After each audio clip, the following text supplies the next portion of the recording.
In Zen tradition, there is an ancient teaching called the 10 Bulls, in which a wandering seeker looks down and sees footprints on the ground. Someone has walked here before. It is a sign that the path is true and that peace is within reach. Tonight, we will walk this path and discover what these footprints have to teach us. Before we begin, feel free to share what time it is and where you're listening from. These footprints, these signs, are evidence that what we seek is real. They show us that others have walked this way before, and that a path to profound peace exists. As we move through these teachings, let your body settle into rest. There is nowhere else you need to be. The stories will unfold gently, carrying you toward that quiet place where the heart can finally trust that peace is not far away. It is near. It is findable. And you are already on your way. Let's begin our journey together. There is a moment in every seeker's journey when something shifts. We may have wandered for years, carrying a quiet dissatisfaction we could not name. We may have sensed that life held something more, something we could not quite reach. And then, often when we least expect it, we catch a glimpse. We notice something. A sign appears. The Buddha taught that the path to peace is not hidden. It is not locked away in secret temples or available only to those with special gifts. The path is here, woven through ordinary life, waiting to be noticed. But we must learn to see. We must develop eyes that recognize the signs. These signs come in many forms. Sometimes they appear through other people. We see someone who carries themselves with an ease we do not possess, a stillness that seems untouched by the struggles that trouble us. And something in us wakes up. We think, perhaps without words, that if they have found peace, perhaps we can too. Sometimes the signs come through words. A phrase we overhear. A teaching that lodges in us and will not let go. A story that stirs something we cannot explain. These are footprints left by those who walked before us. They tell us the path is real. Zen teaches that awakening is not a single dramatic moment. It often begins with small noticings, quiet recognitions, the gradual dawning that peace is not somewhere else. It is here, waiting for us to find our way. The ancient masters said that the truth is not difficult for those who have no preferences. This means that when we stop demanding that reality be different than it is, we begin to see clearly. We begin to notice what was always there. Let us explore how these first signs appear and how they gently turn our wandering into a journey with direction. In a busy market town where traders came from distant provinces, there lived a cloth merchant named Lero. He had built his business over 20 years through sharp judgment and tireless work. He knew the quality of fabric by touch alone. He could spot a good deal before others even noticed it was there. His store was always busy, his reputation solid, his income more than enough to provide comfort for his family. But Lero was not at peace. His mind was a marketplace of its own, crowded with calculations and concerns that never rested. At night, while his body lay still, his thoughts continued their trading. They weighed profits against losses. They anticipated problems that might never arise. They rehearsed conversations and negotiations, preparing for possibilities that stretched endlessly into the future. His wife had grown used to his distracted presence. She would speak to him over dinner and see his eyes drift away, following some thread of thought into tomorrow's concerns. His children had learned not to expect his full attention. They loved him, and he loved them. But there was always a wall of preoccupation between them. Lero was always there, but also always somewhere else. His eyes might be looking at you, but his mind was counting, planning, worrying about things that had not happened yet. He did not think of himself as unhappy. He thought of himself as responsible. This was what it meant to run a successful business. This was what it meant to provide for a family. The restlessness in his chest, the tightness that never quite released, these were simply the price of being a serious person in a serious world.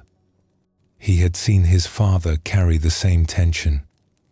He assumed his sons would carry it after him.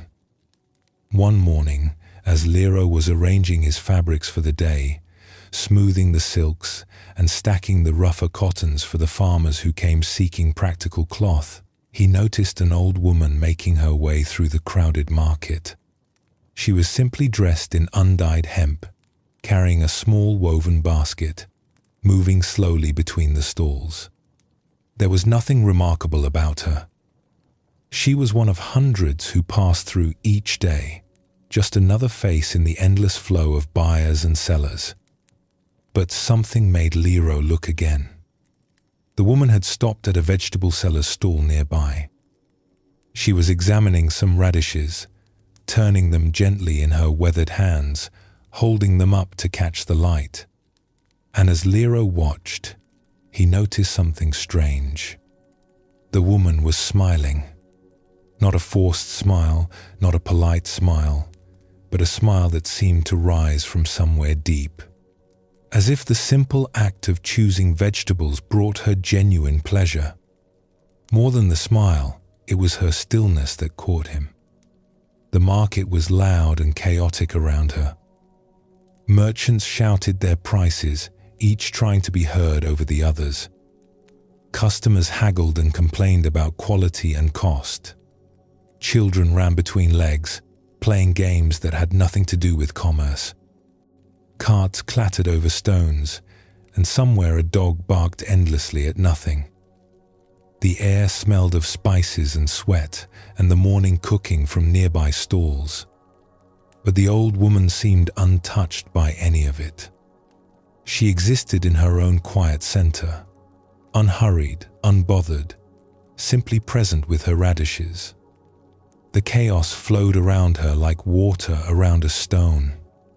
She did not resist it or react to it. She was simply there, whole and complete in herself. Lero found himself staring. He had never seen anyone look so at ease. He had customers who were wealthy beyond measure, who arrived in fine robes with servants attending them, yet they carried tension in their shoulders and impatience in their eyes. He knew successful merchants who had achieved everything they had aimed for, who could buy anything the market offered, yet they seemed no more peaceful than when they had started with nothing. But this old woman, in her plain clothes with her simple basket, possessed something none of them had. The woman completed her purchase, placing the radishes carefully in her basket. She exchanged a few words with the vegetable seller, and both of them laughed at something Lero could not hear. Then she moved on, disappearing slowly into the crowd. Lero returned to his work, but throughout the day, he found his mind returning to her. That stillness, that ease, that smile over something as simple as radishes. How was it possible? Over the following weeks, Lero began to notice the old woman whenever she appeared in the market. She came every few days, always in the morning, always with the same unhurried presence. He watched her examine fruit with complete attention, as if nothing else existed in that moment. He watched her exchange words with vendors, her face warm and unguarded, genuinely interested in whoever stood before her. He watched her sit on a stone bench near the fountain and simply rest, watching the crowd pass by as if it were the most interesting thing in the world. Lero had never paid attention to anyone this way before. He had always been too busy with his own concerns, too wrapped up in the endless calculations of his trade. But something about this woman had gotten under his skin. She represented something he could not name, a possibility he had never considered, a way of being he had not known was available. One morning, without quite planning to, Lero left his stall in the care of his assistant and approached the stone bench where the old woman sat. His heart was beating faster than it had in years. He felt foolish.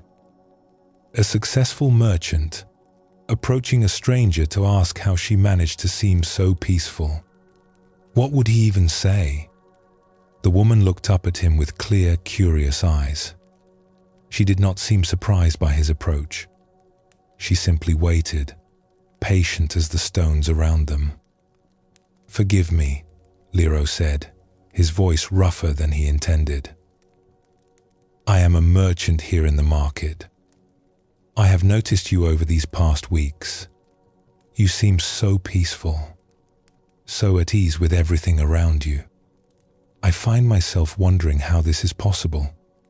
I have worked hard all my life. I have achieved what I set out to achieve, but I have never felt the peace I see in you. Can you tell me your secret?" The old woman smiled, the same smile he had seen when she held the radishes. "There is no secret," she said. "Or perhaps the secret is so simple that no one believes it."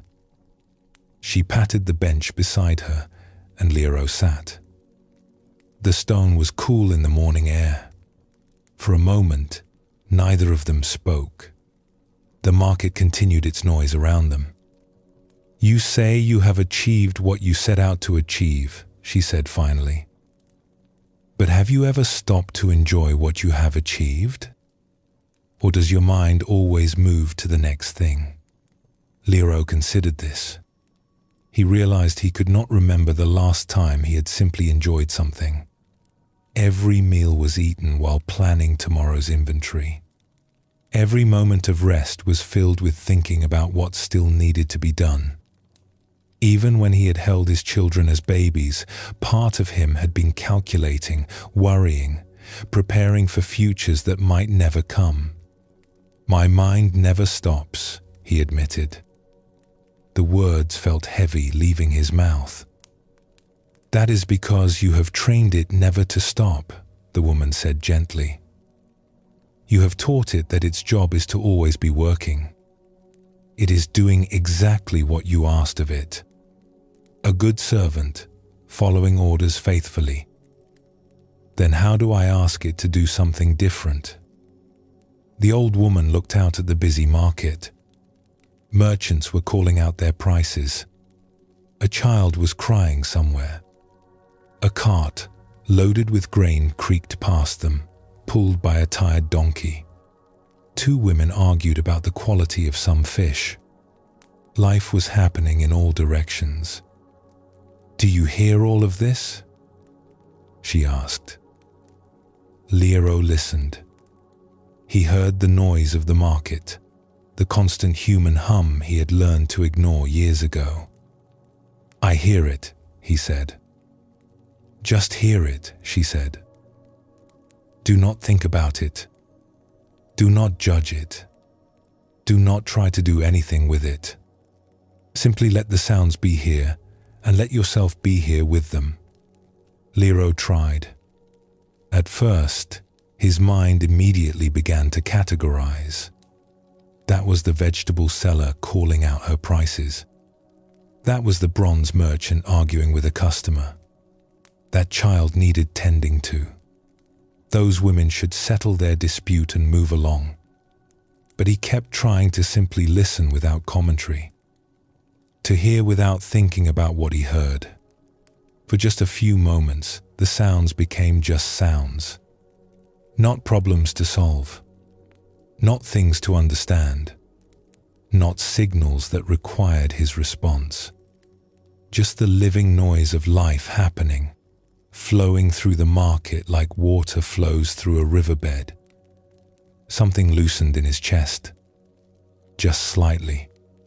Just for a moment. "There," the woman said, as if she could see it in his face. That is the beginning. That small moment when you are simply here, without adding anything, without needing anything to be different. This is available to you always. In the market. In your home. With your family. With your own thoughts. You have just forgotten that you can simply be present without your mind needing to work on everything. She stood slowly, gathering her basket. "The peace you saw in me is not something I achieved. It is not something I earned or figured out. It is what remains when I stop adding struggle to each moment. You can find this too. It is not far away. It is right here, waiting for you to notice." She nodded kindly and walked away into the crowd.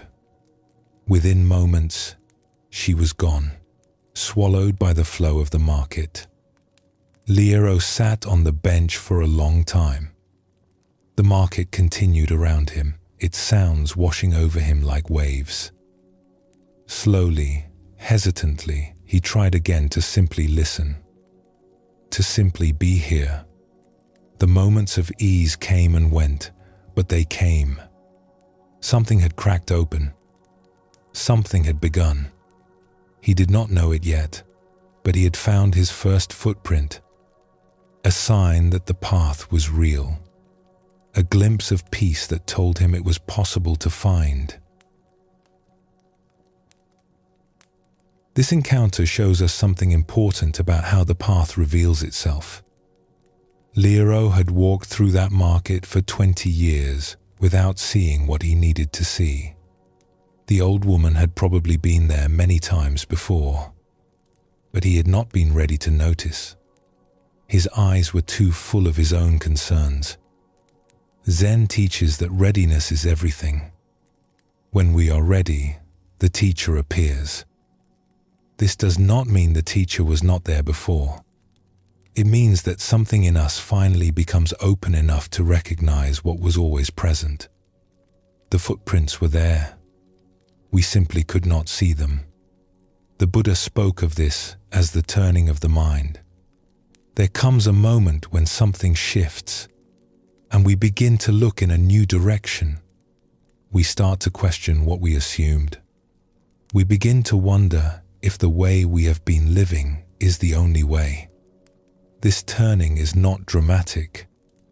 It happens quietly, often through a single encounter, a single moment of seeing someone who embodies what we seek.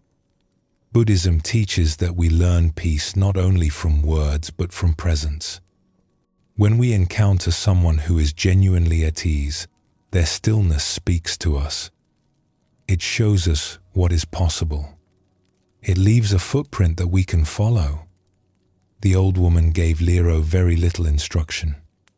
She simply showed him a moment of presence and pointed out that he could find this for himself. She was a signpost, not a destination. This is the first sign. Not a complex teaching. Not a difficult practice. Just the recognition that peace is real. That someone has found it. That the path exists. That perhaps we can find it too.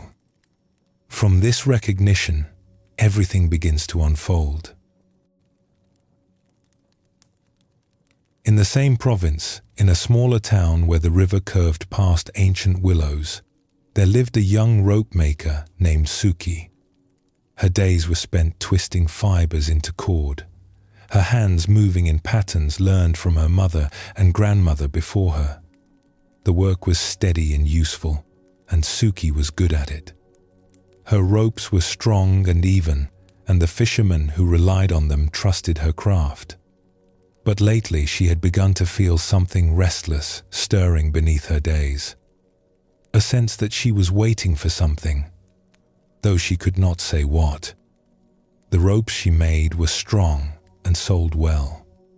Her small house by the river was comfortable, filled with the things she needed, and a few she simply loved. Her life was not unhappy. Yet sometimes, in the quiet of evening, she would stand by the river and feel an ache she could not name. Something was missing, something she could not identify. She told herself it would pass. Everyone felt this way sometimes. This was just what life felt like as the years accumulated. There was nothing to be done about it. Life was what it was. One evening, a group of travelers stopped at the inn across from Suki's workshop. They had come from distant mountains to the north and were passing through on their way to the southern coast. Suki paid them little attention at first. Travelers came and went. They were not her concern. She had ropes to make and customers to satisfy. But as night fell and she sat on her small porch, mending a frayed section of rope in the last light, she could hear voices drifting from the inn's open window. Two of the travelers were speaking together, their words carrying clearly across the evening stillness. One voice was younger, earnest, and questioning. But how can there be peace in a world so full of trouble? Every day brings new difficulties. We work and struggle and worry. And for what? How can anyone be truly at rest when life keeps throwing problems at us? The other voice was older, calmer. The trouble is not the problem. The trouble will always come and go. Rain falls and sun shines. Difficulty arises and passes away. This is simply the nature of things. Peace is not the absence of trouble. It is a way of being that is not disturbed by the coming and going. I do not understand. How can one not be disturbed? You are disturbed because you believe things should be other than they are. You argue with the rain. You resist the difficulty.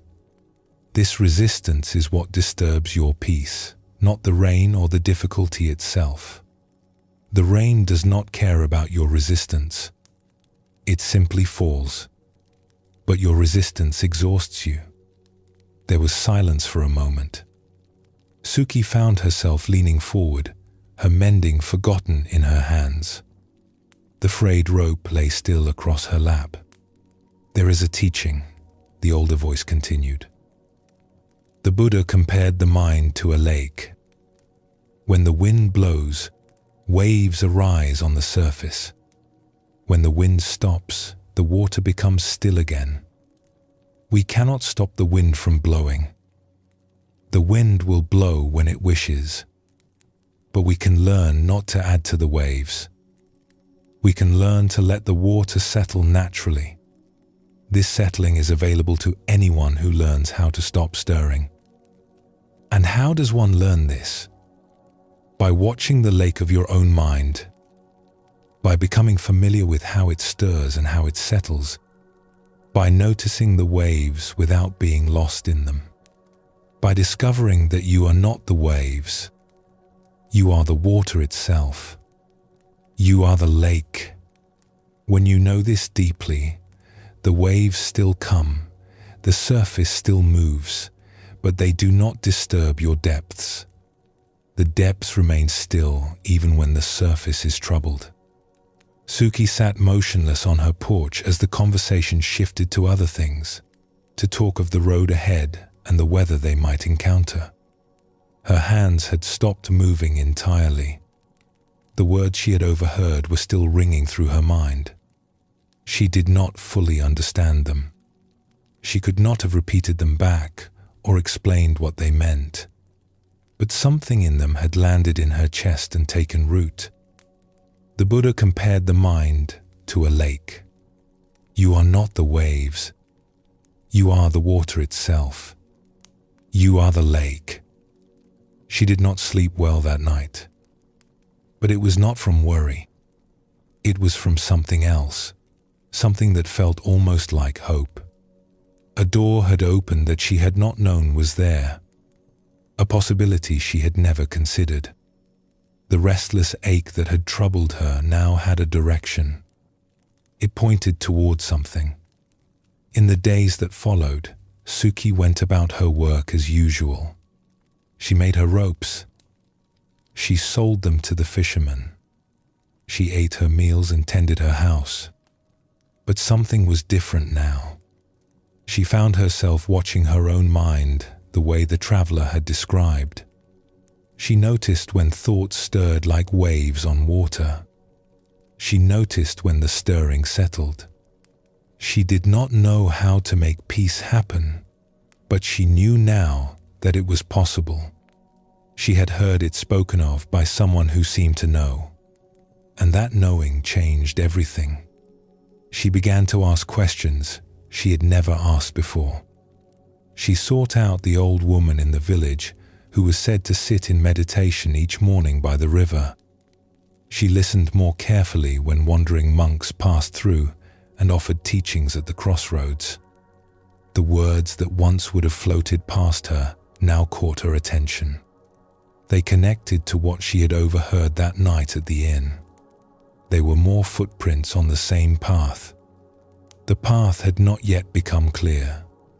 She could not see where it led, but she could see the footprints now. She knew which direction to walk. This story shows us another way the signs appear. Suki was not looking for anything when she overheard that conversation. She was simply sitting on her porch, doing what she always did.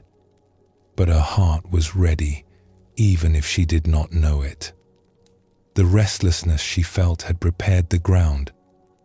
When the words came, they fell into fertile soil. Zen teaches that the Dharma, the truth of things, is always being spoken. It flows through conversations, through encounters, through the natural world. The teachings are everywhere if we have ears to hear them. The question is whether we are open. When we are closed, the words pass by without landing. When we are open, even a few overheard sentences can change the direction of a life. Buddhism shows us that seeking is not always active. Sometimes it is receptive. Sometimes the most important thing we can do is simply stay open, simply remain available to what life brings us. The footprints may appear in unexpected places. A conversation not meant for us. A book opened at random. A phrase spoken by a stranger. These can all be doorways if we are willing to walk through. The Buddha himself spoke of planting seeds. A teaching might land in the mind and seem to do nothing for years. It sits quietly in the dark. Then one day, when conditions are right, it sprouts.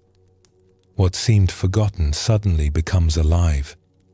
What seemed like mere words becomes a living path. We never know when a seed is being planted. We only know, looking back, that something began. Suki's journey started with overheard words. She did not understand them fully. She could not have passed a test on their meaning.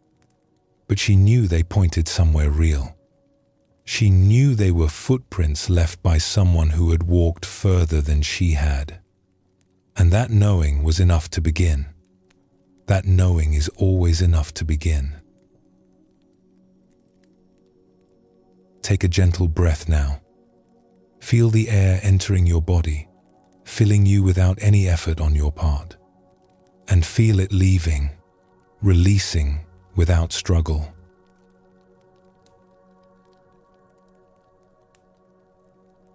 The footprints were always there. This is one of the most surprising discoveries on the path. We think we are finding something new, but often we are simply seeing what was present all along. The signs were scattered around us for years. The teachings were being offered. The peace we sought was nearby, waiting. We simply were not looking. We did not know how to see. Zen speaks of this as waking from a dream. In the dream, we believe we are seeing clearly. We believe we know what is real and what matters. But when we wake, we discover that our vision was clouded. We were looking, but not seeing. We were hearing, but not listening. We were living, but not fully present. The Buddha taught that ignorance is not stupidity. It is simply not seeing. We are ignorant of what is right before us because our attention is elsewhere. We are caught in thoughts about the past, worries about the future, stories about ourselves and others. While our minds spin in these familiar circles, life flows past unnoticed. The footprints appear and disappear, and we do not see them.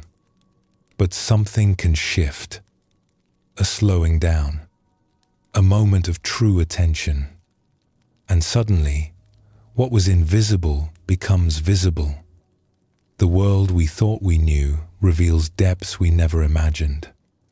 The ordinary becomes extraordinary, not because it has changed, but because we are finally seeing it as it is. Let us explore how this seeing awakens, and how attention becomes the key that unlocks what was always there. In a town known for its beautiful temple roofs, there lived a tile maker named Goro. He had learned his craft from his father and had practiced it for over 30 years. His tiles were sturdy and well made, fitted together in patterns that kept the rain out and lasted for generations. He was proud of his work, and rightly so. Every morning, Goro walked the same path from his home to his workshop. It wound through the edge of town, past an old temple with weathered wooden gates, along a row of ancient cedar trees, and down a small hill to where his kiln stood waiting. He had walked this path thousands of times. He could have walked it with his eyes closed. And in a sense, he did walk it with his eyes closed. His feet knew the way so well that his mind wandered freely while his body made the journey. He would think about the orders waiting for him. He would plan which clay to use, which glazes to mix. He would rehearse conversations with customers or work through problems with his kiln. By the time he arrived at his workshop, he had no memory of the walk itself. It was just a blank space between home and work, a transition that happened while he was elsewhere in his thoughts. This was simply how life was. Goro did not question it. He was a busy man with important work to do. There was no time to waste on noticing things he had seen 1,000 times before. Then, in his 53rd year, Goro fell ill. It was not a serious illness, but it was stubborn. A fever that came and went. A weakness in his limbs that made standing at the kiln exhausting.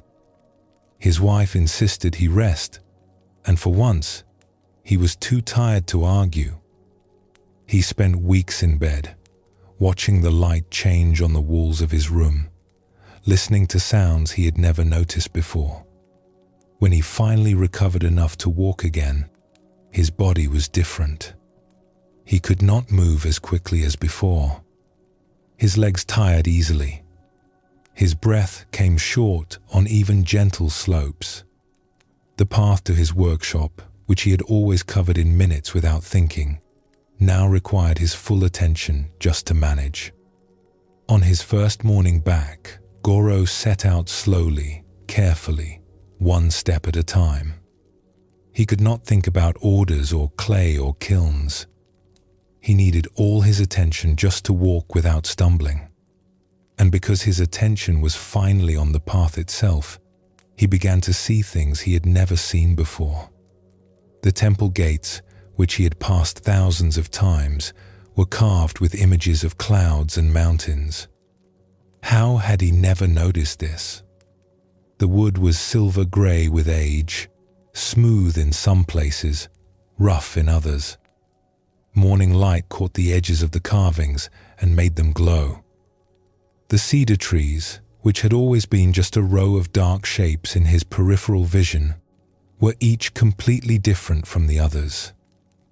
One leaned slightly toward the east.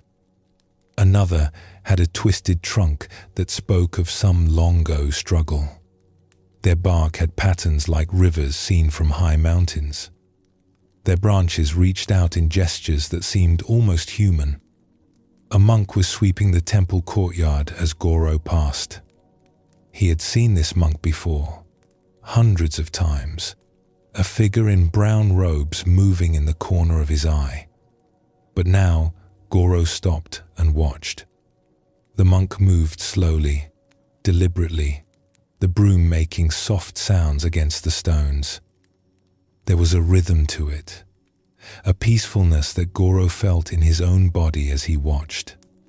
The monk looked up and noticed Goro standing there. He smiled and continued sweeping. Goro wanted to move on, but something held him. He stood at the temple gate, watching the broom move back and forth, feeling his own breathing slow to match its rhythm. The morning light fell across the courtyard in long golden stripes. Somewhere a bird was singing. The air smelled of cedar and incense, and the faint sweetness of the temple's garden. How had he missed all of this? How had he walked past this beauty every day of his life and seen nothing? When the monk finished sweeping, he walked over to where Goro stood. His face was deeply lined, but his eyes were clear and bright. "You are the tile maker," the monk said. "I have watched you pass by for many years. Always in a hurry, always somewhere else in your mind. But today you stopped. Today you are here." Goro felt embarrassed, as if he had been caught doing something foolish. "I was ill," he explained. "I cannot walk as fast as before. My body will not let me." The monk nodded thoughtfully. Illness can be a teacher. It slows us down when we will not slow ourselves. It brings us back to the body, back to this moment, when we have forgotten how to be here.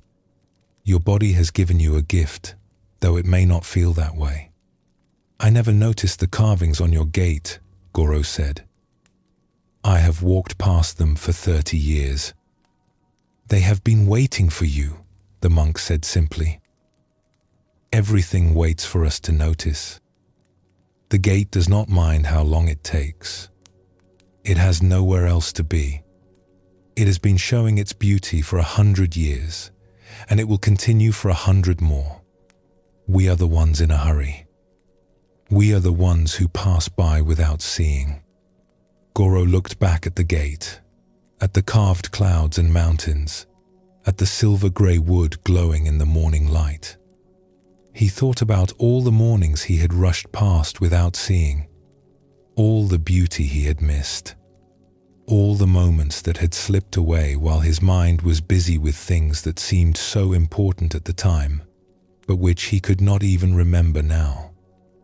"I feel as though I have been asleep," he said quietly. "Walking through my life with my eyes closed." "Yes," the monk agreed. "This is how it is for most of us. We dream through our days thinking we are awake. We believe we are seeing the world, but we are only seeing our thoughts about the world. Then something shakes us, and we open our eyes, and we see that the world was always more beautiful than we knew, more alive, more present, more worthy of our attention. We were just not looking." He gestured toward the path ahead. "Your tiles keep the rain from many homes. This is good work. But perhaps now you will walk to your workshop with your eyes open. Perhaps you will see what has been waiting for you all along." Goro bowed to the monk and continued on his way. His legs were still weak. His breath still came short on the small hill. But he did not mind. He was seeing the world as if for the first time, the patterns in tree bark, the shapes of shadows on the path, the particular blue of the morning sky, which was not just blue but 1,000 blues shifting into each other. In the weeks that followed, as Goro's strength returned, he found that his new way of seeing did not fade. He could walk faster now, but he chose not to. He left home earlier so he could take his time. He stopped to watch the monks sweep the courtyard most mornings. He noticed how the light changed with the seasons, how the cedars looked different in rain than in sun, how each day's walk was actually a new walk, never the same as the day before. His work changed too. His tiles had always been well made, but now there was something different in them. A quality of attention that people could feel even if they could not name it. He spent more time choosing the clay, more time shaping each tile, more time watching the fire do its work. He was not rushing toward a finished product. He was present with each step of the making. His wife noticed the change. His customers noticed. Even his old body, which had seemed like a burden after his illness, now felt like a gift. It had forced him to slow down. It had opened his eyes. The footprints had been there all along, on the path he walked every day. He had simply never looked down to see them. This story shows us something essential about the discovery of the path.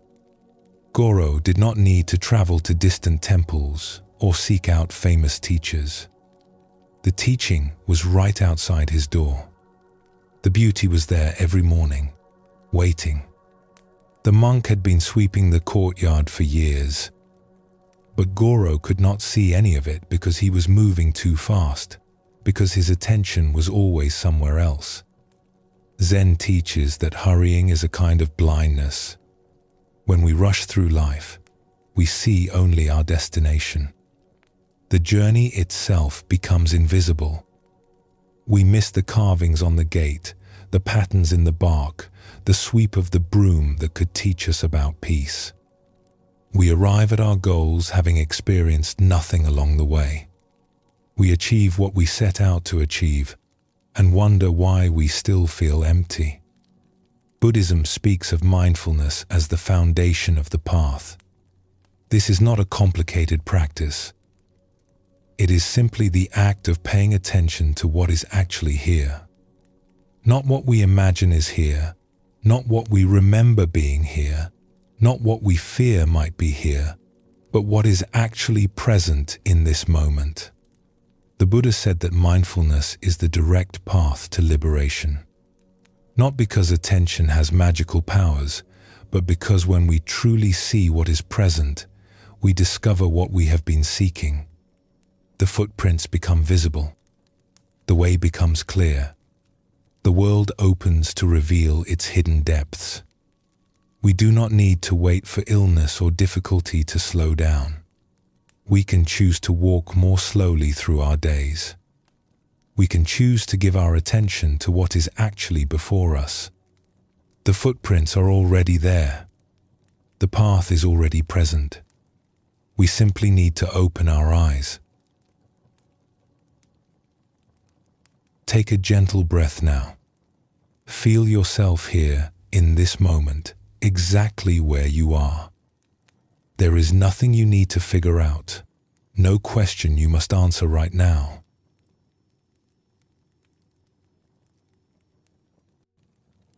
The path does not only reveal itself through teachers and teachings, it speaks through the world around us, through trees and rivers and stones, through the turning of seasons and the falling of rain, through the small creatures that go about their lives without worry and the great mountains that stand unchanged while generations pass beneath them.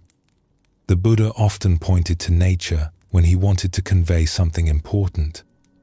He spoke of the lotus flower that grows from mud, yet remains unstained. He spoke of the rain that falls equally on all things, without preference or judgment. He spoke of the moon reflected in still water, showing us how clarity arises when the mind becomes calm. These were not mere poetic images. They were teachings offered by the world itself to anyone willing to see. Zen masters continued this tradition. They found wisdom in bamboo bending under snow, in the sound of a frog jumping into a pond, in the emptiness of the sky that holds all clouds without grasping any of them. They understood that nature is always teaching, always pointing toward truth. We simply need to become students of what is already before us.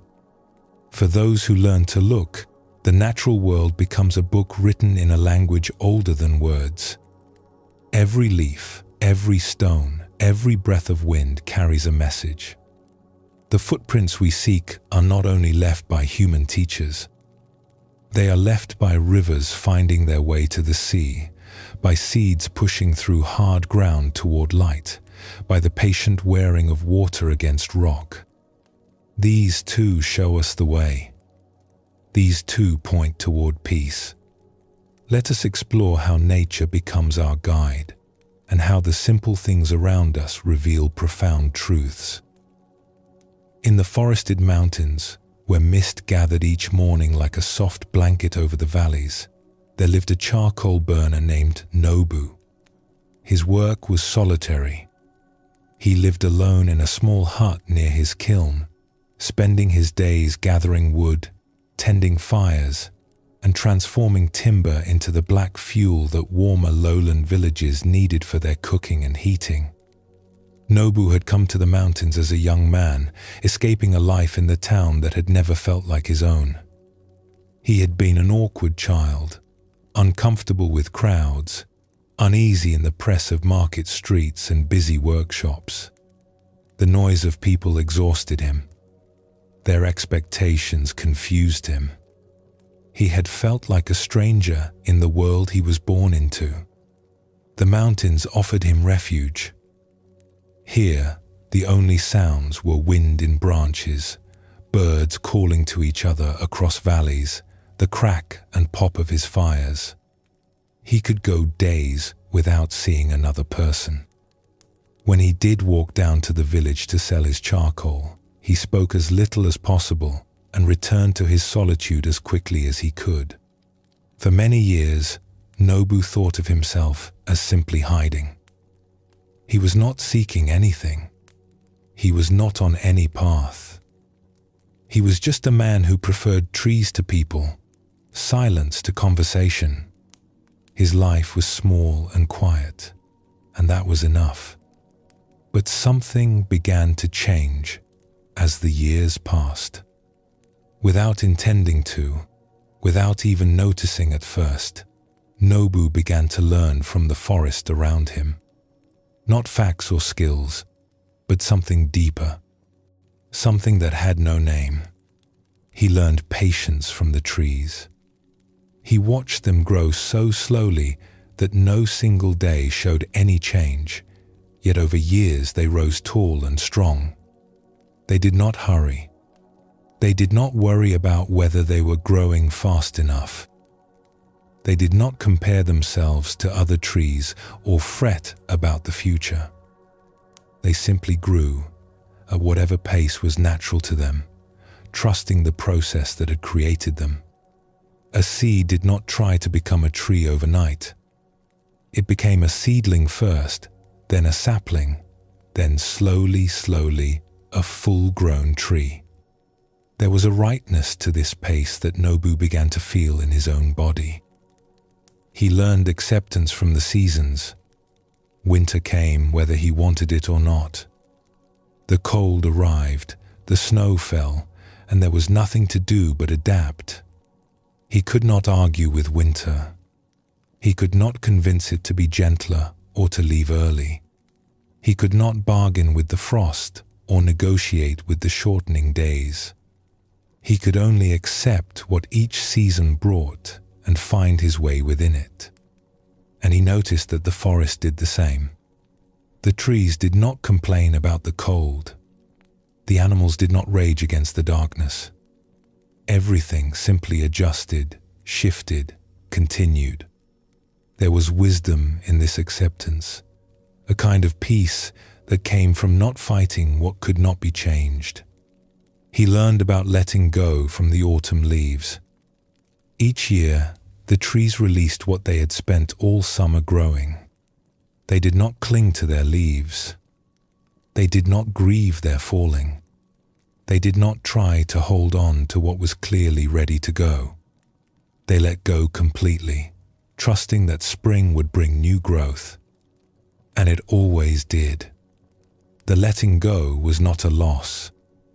It was part of a larger rhythm, a cycle of release and renewal that kept everything alive. The trees that released their leaves survived the winter. The ones that tried to hold on would have broken under the weight of snow. He learned about resilience from the streams. When rocks blocked their path, the water did not stop. It found another way, flowing around or over or under, always moving toward where it needed to go. When drought came and the streams shrank to trickles, they did not despair. They simply became smaller, conserving themselves, waiting for the rains to return. And when the rains came, they swelled and flowed with renewed strength.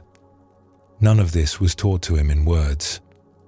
There was no teacher in the forest explaining these lessons. But Nobu's years of watching, of living close to the natural world, had opened something in him. He began to see patterns. He began to understand things he could not have put into language. One autumn, a wandering monk passed through Nobu's part of the mountain. He was traveling between temples and had lost his way in the mist. Nobu offered him shelter for the night, some rice and tea, a place by the fire. The monk was grateful and curious about this solitary man who lived so far from other humans. As they sat together watching the flames, he asked Nobu about his life. Nobu found himself speaking more than he had in years. He talked about the trees and their patience, the seasons and their acceptance, the leaves and their letting go, the streams and their resilience. He talked about how the forest had taught him things he had never learned from people. The monk listened with growing wonder. When Nobu finished, the monk was quiet for a long moment. "Do you know what you have described?" he finally asked. Nobu shook his head.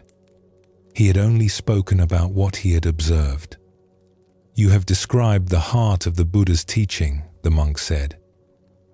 "Patience, acceptance of what is, non-attachment, flowing with conditions rather than fighting against them. These are what we study in the monasteries. These are what the sutras point toward. And you have learned them from the trees." Nobu was surprised. He knew almost nothing of Buddhist teaching. He had never read a sutra or sat in formal meditation. He had simply lived in the forest and paid attention. "The Buddha himself learned from nature," the monk continued. "He sat beneath a tree when he awakened. He taught in gardens and groves.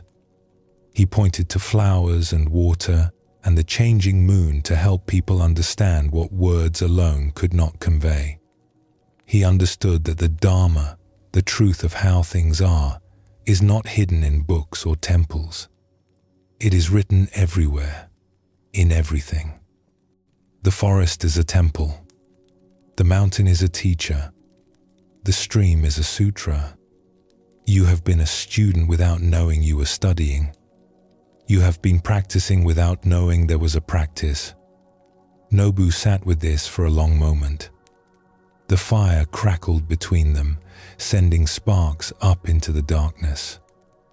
"I thought I was just hiding," he said finally. "Running away from a world I did not understand." "Perhaps you were," the monk said gently. "But hiding can become seeking. Running away can become running toward.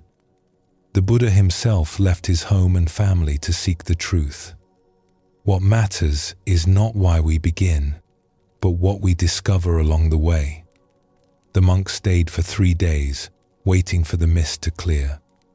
During that time, he and Nobu talked about many things. The monk shared teachings from the Buddhist tradition, and Nobu recognized in them what he had already learned from watching the natural world. The words gave shape to what he had known wordlessly. The teachings gave him a map for the territory he had already been exploring. It was like learning the names of friends he had known for years without knowing what to call them. When the monk left, Nobu returned to his solitary life. But something had shifted. He now understood that his years in the forest had not been mere hiding. They had been a kind of education. The footprints of the path had been all around him, pressed into the earth by deer, carved into bark by the seasons, traced in the air by the flight of birds. He had been following them without knowing what they were. His charcoal burning continued. His quiet life went on. But now, there was a different quality to his days. He was not just living in the forest. He was learning from it.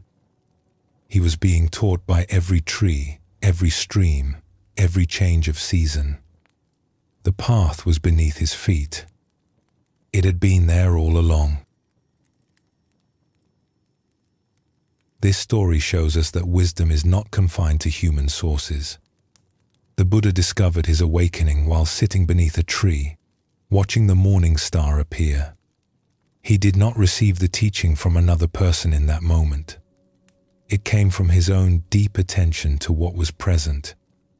Zen has always honored this direct learning from nature. The great master Dogen wrote extensively about mountains and waters as teachers.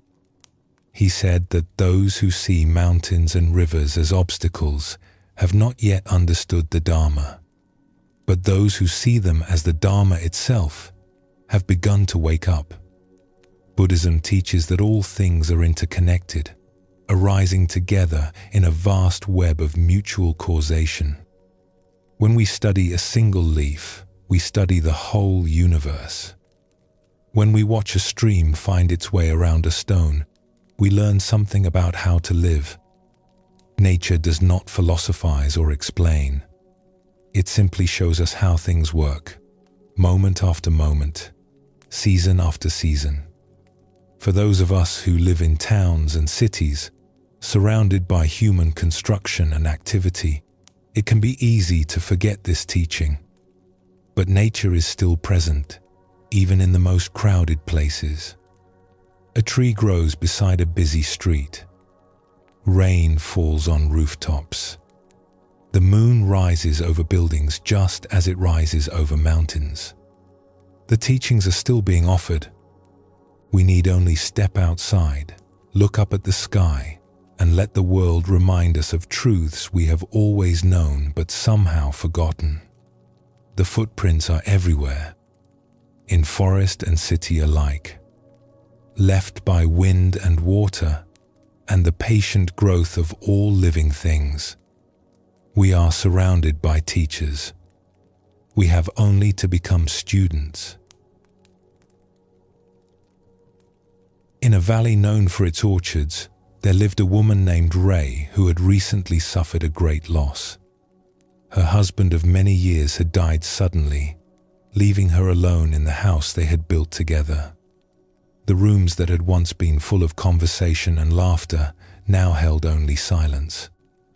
The future they had planned together had vanished like morning mist. One morning, for no reason she could name, Ray found herself standing at the edge of the neglected garden. She did not plan to work in it. She had no energy for work. But something drew her there, and she simply stood, looking at what had become of the place she and her husband had loved. A tomato plant had survived despite the neglect. It was scraggly and untended, but it had produced a single ripe fruit, red and full, hanging heavy on the vine. Ray stared at it. How had it grown? No one had watered it. No one had cared for it. Yet here it was, alive, producing fruit, doing what tomato plants do regardless of human attention. Something stirred in her. Not joy, not yet, but something. She reached out and picked the tomato. It was warm from the sun. She could smell it, that distinct green smell of tomato vines. Without thinking, she bit into it. The taste flooded her mouth, sweet and acidic and utterly alive.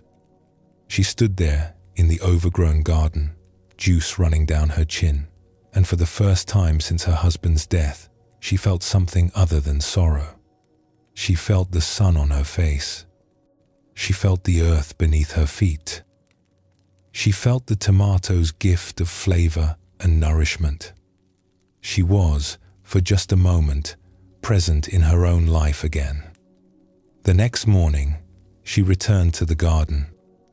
She pulled a few weeds, not many, just enough to clear a small space. The work was hard because she was weak from weeks of barely eating, barely moving. But there was something satisfying in it. The feeling of soil in her hands. The small victory of clearing even a tiny patch. She came back the next day, and the next. Slowly, over weeks, she began to reclaim the garden. She did not rush. She did not have goals or plans. She simply showed up each morning and did what the garden seemed to need. Watering when the soil was dry. Weeding when the unwanted plants crowded out the ones she wanted to nurture. Staking plants that had fallen over under their own weight. Cutting back what had died to make room for new growth. The work was simple, almost mindless, and that was part of its gift. Her hands moved in the soil while her mind grew quiet. She was not thinking about her grief in those moments. She was not planning or remembering or wishing things were different. She was just there, in the garden, present with the plants and the earth and the warmth of the sun. As she worked, she began to notice things. The way seedlings pushed up through the soil, fragile but determined, reaching toward light they could not see, but somehow knew was there. The way damaged plants could heal if given time and care, sending out new growth from places that had seemed dead. The way the garden changed day by day, always dying in some places and coming alive in others. Death and life intertwined, not opposites, but partners in an endless dance. She noticed the insects too. The bees moving from flower to flower, carrying pollen without knowing they were helping the garden grow. The earthworms turning the soil, creating spaces for roots to spread. The birds that came to eat the insects, keeping the balance. Everything was connected. Everything had its role. Nothing was wasted. Her grief did not disappear. Her husband was still gone. She still missed him with an ache that sometimes took her breath away. She still woke in the night, reaching for him, and found only empty space. But the garden was teaching her something about how to hold that grief. It was teaching her that loss was part of life, not a mistake or a punishment, but simply part of how things are. The autumn plants died back every year, and their dying made room for spring. The fallen leaves decomposed and became soil that fed new growth. Nothing was wasted. Nothing was truly lost. It was all just transformation, one form becoming another. Her husband's body had returned to the earth. Perhaps, in some way she could not understand, he was part of the garden now. Part of the soil, part of the air, part of the endless cycling of life that never really ended, only changed. One afternoon, a neighbor stopped by to check on Ray. She was an older woman named Pim who had known both Ray and her husband for many years. She had brought food in those first terrible weeks, had sat with Ray when sitting alone felt unbearable. Now she found Ray kneeling in the garden, transplanting seedlings into a freshly cleared bed, her hands dark with soil. "You look different," Pim said, settling onto a stone bench at the garden's edge. "Better. More alive. There is color in your face again." Ray sat back on her heels and looked around at the garden. It was still rough, still recovering from its period of neglect. But there was life in it now.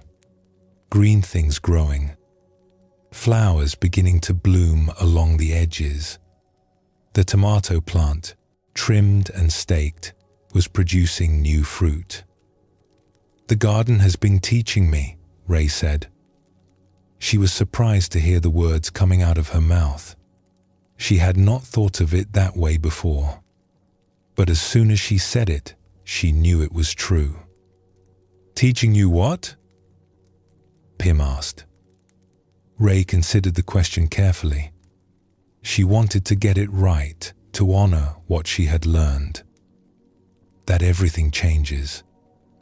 That loss is part of how things grow. That even when something dies, life continues. That I am part of something larger than my own grief. That holding on to what is gone only causes more suffering. That letting go does not mean forgetting. She paused, looking at the seedlings she had just planted, so small and vulnerable, yet reaching toward the light with all their strength. "My husband and I built this garden together," she said. "When he died, I thought the garden had died too. But it was just waiting for me to come back, waiting to show me that life goes on, even after loss. Especially after loss." The neighbor sat down beside her in the dirt, not caring about her clean clothes. They stayed there together as the afternoon light softened, watching the garden grow in its slow, patient way. This story reveals how the natural world can meet us in our deepest struggles. Ray was not seeking wisdom or looking for a path. She was simply drowning in grief, unable to see any way forward. But the garden reached her when nothing else could. It offered teachings not in words, but in the simple facts of growth and change, decay and renewal. It met her where she was and showed her what she needed to see. The Buddha spoke often of impermanence. He taught that all conditioned things arise and pass away. This can sound like a harsh teaching, a reminder of loss and death that we would rather not hear. But it is also a teaching of hope. If all things change, then even our deepest suffering will change. If nothing is permanent, then the grief that seems endless will also transform. It will not disappear, but it will become something different, something we can carry rather than something that crushes us. The garden showed Ray this truth in a way that no philosophy could have conveyed. Zen teaches us to find our practice wherever we are. For some, it is in the meditation hall, sitting in stillness and silence. For others, it is in the kitchen, the workshop, or the garden.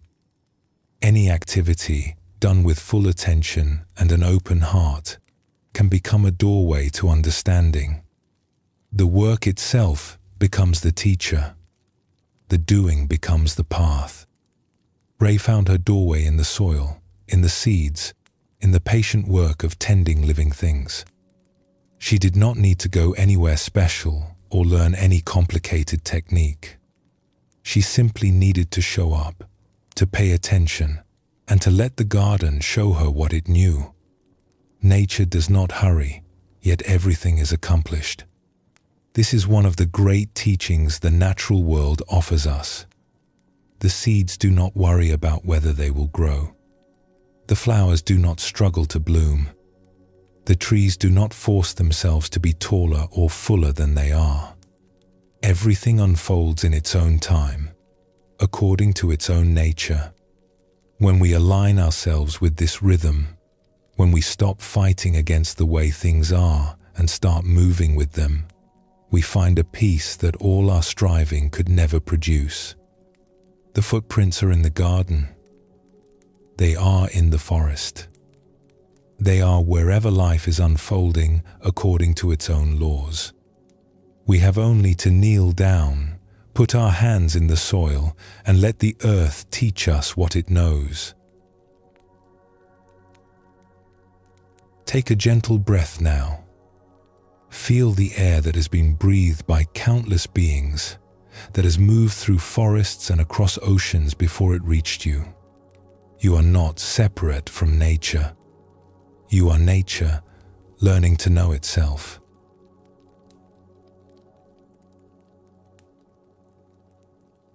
There is an old saying that when the student is ready, the teacher appears. This is not magic. It does not mean that teachers materialize from thin air the moment we become worthy of instruction. It means something simpler and more profound. Teachers are all around us, all the time, but we cannot see them until we are ready to learn. Our eyes must open before we can recognize who has something to offer us. The Buddha himself had many teachers before his awakening. Some taught him meditation. Some taught him philosophy. Some taught him through their example, both good and bad. He learned from forest ascetics and from palace tutors, from wandering seekers and from settled householders. Each one offered a piece of what he needed, though none offered the complete picture. That he had to discover for himself. Zen has always emphasized the importance of the teacher-student relationship, not because students are helpless without guidance, but because certain truths are difficult to see alone. We have blind spots. We have habits of thinking that keep us circling in familiar patterns. A good teacher can point to what we keep missing. They can ask the question that unlocks a door we did not know was there. But the teacher does not have to be a formal master in a monastery. Teachers appear in many forms. An old craftsman who embodies patience. A stranger who says exactly what we need to hear. A grandmother whose quiet presence teaches more than any lecture. The guide we need may be waiting in the most unexpected places, ready to point out the footprints we have been walking past without seeing. Let us explore how these guides appear and how they recognize something in us that we may not see ourselves. In a province known for its scholars and scribes, there lived a young man named Tomo who worked as a messenger for the government office. His job was simple. He carried documents from one official to another, traveling between towns on well-worn roads, delivering papers that were important to people far above his station. Tomo was good at his work. He was reliable and quick, careful with the documents entrusted to him, and he never complained about the long distances or the weather. But he did not think much of himself. He was just a messenger, a carrier of other people's words. The documents he transported were filled with elegant calligraphy and important ideas, but they had nothing to do with him. He was merely the legs that moved them from place to place. One autumn, Tomo was given an unusual assignment. He was to carry a set of historical documents to an old calligrapher who lived alone in the mountains. The calligrapher, known as Master Rensho, had been asked to restore some ancient texts that had been damaged by water and age. It was delicate work that only a few people in the province could do. The journey took 3 days. The path grew narrower as Tomo climbed, winding through forests of maple and pine, crossing streams on old stone bridges. He had never been to this part of the mountains before. The air was different here, cleaner and colder, and the silence was deeper than any he had known in the busy towns below. Master Rensho's home was a small wooden house built against a cliff face, sheltered by ancient pines that seemed to guard the entrance. Smoke rose from a chimney, thin and white against the grey sky. A garden of moss and stones spread before the entrance, arranged in patterns that seemed both random and perfectly intentional. When Tomo called out his arrival, his voice felt strange in the deep mountain silence. An old man appeared at the door. His white hair was tied back simply, and despite his years, he moved with an easy grace. But it was his eyes that caught Tomo's attention. They were sharp and clear, holding a quality of attention that made Tomo feel truly seen for the first time in his life. Tomo bowed and presented the documents. He expected a brief exchange, a signature confirming delivery, and then the long walk back down the mountain. He had done this 1,000 times before. He knew how these transactions went. But Master Rensho did not take the documents immediately. He looked at Tomo for a long moment, as if seeing something beyond the young messenger's dusty traveling clothes and tired face. As if seeing something Tomo himself did not know was there. "You have walked a long way," the old man said. "Come inside. Have tea before you go." Tomo hesitated. This was not part of his job, but something in the old man's voice made it difficult to refuse. He slipped off his sandals and followed Master Rensho into the small house. The interior was spare but beautiful. Scrolls hung on the walls, covered with calligraphy that seemed to dance rather than simply record words. Brushes and inkstones were arranged on a low table near the window where the light was good. Everything was simple, but everything seemed to be exactly where it belonged. Master Rensho prepared tea with slow, deliberate movements. Tomo watched, unsure what to say. He was not accustomed to being treated as a guest. Usually, he handed over his documents and left. No one invited him inside. No one offered him tea. When the tea was ready, they sat together on cushions by the window. The steam rose from their cups. Outside, a bird called from somewhere in the pines. "You carry important papers," Master Rensho said. "Do you ever wonder what is written in them?" Tomo was surprised by the question. "It is not my place to wonder. I am just the messenger." "Just the messenger," the old man repeated, as if tasting the words. "And what else are you, besides a messenger?" Tomo did not know how to answer. He had never thought about it. He was Tomo. He was a messenger. That was all there was. "I do not understand the question," he admitted. Master Rensho smiled gently. "That is an honest answer. Most people would make something up. They would tell me about their ambitions, their family, their place in the world. But you said the truth. You do not know who you are beyond your role." He set down his teacup and looked at Tomo with those sharp, kind eyes. "Let me ask you something else. When you walk these mountain paths, carrying your documents, what do you notice?" Tomo thought about his journeys, the roads he traveled, the towns he passed through, the weight of the bag on his shoulder. "I notice how far I have left to go," he said. "I notice the weather, whether it will help or hinder me. I notice where I can find food and shelter. So you notice what is useful, what helps you complete your task. Yes. And what about the mountains themselves? The trees? The rivers? The way the light falls through the leaves in the afternoon? Tomo was quiet. He realized he could not remember any of these things, though he had walked through them countless times. His attention had always been on his destination, on completing his errand, on being useful.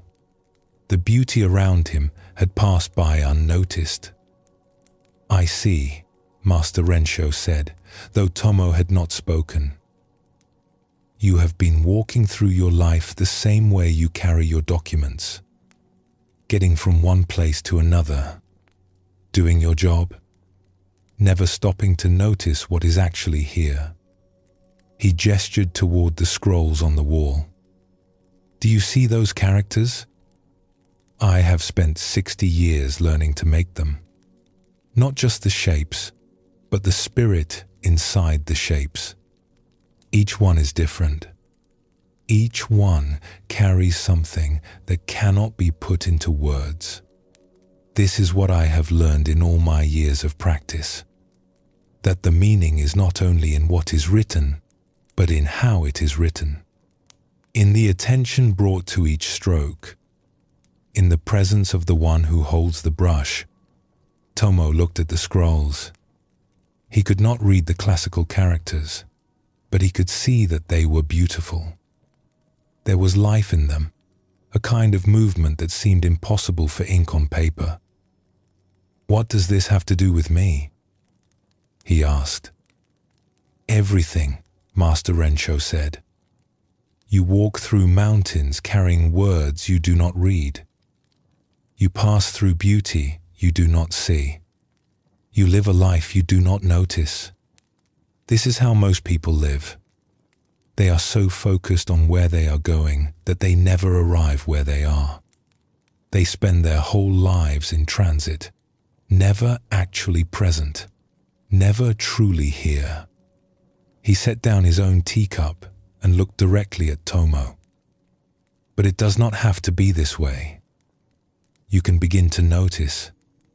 You can begin to see what is actually around you. You can carry your documents and also be aware of the path beneath your feet, the sky above your head, the life moving through you with each breath. This does not require years of training or special abilities. It requires only the decision to pay attention, to stop being just a messenger and start being a person who is fully alive to his own existence." Tomo sat with these words. They seemed to settle into him, finding places that had been waiting for them without his knowing. "I do not know how to begin," he finally said. "You have already begun," Master Rensho replied. "You are here. You are listening. You are asking questions instead of assuming you already know the answers. This is how every journey starts. One moment of attention. One question. One small willingness to see things differently. The rest follows from there." He rose and walked to the table where his brushes lay waiting. "Stay the night. The path down the mountain is difficult in the dark. Tomorrow, when you walk back to the world of documents and duties, walk differently. Notice one thing you have never noticed before. Then notice another. Then another. This is the practice. This is the path." Tomo stayed the night in the old calligrapher's home. They spoke more over a simple dinner, and Master Rensho shared stories of his own youth, of his own awakening to the life he had been sleepwalking through. He had been a government clerk once, he said. He had spent decades pushing papers without ever looking up, until one day something cracked open and he saw how much he had been missing. The next morning, Tomo began his journey back down the mountain. he walked differently. He noticed the way the mist hung in the valleys below him. He noticed the color of the leaves, red and gold against the dark pines. He noticed his own breathing, the rhythm of his steps, the feeling of being alive in a body that moved through a world of endless beauty. He was still a messenger. He still carried documents from one place to another. But he was no longer just a messenger. He was a person waking up to his own life, one step at a time, and the old calligrapher in the mountains had shown him the way. This story shows us how a guide can appear in the most unexpected circumstances.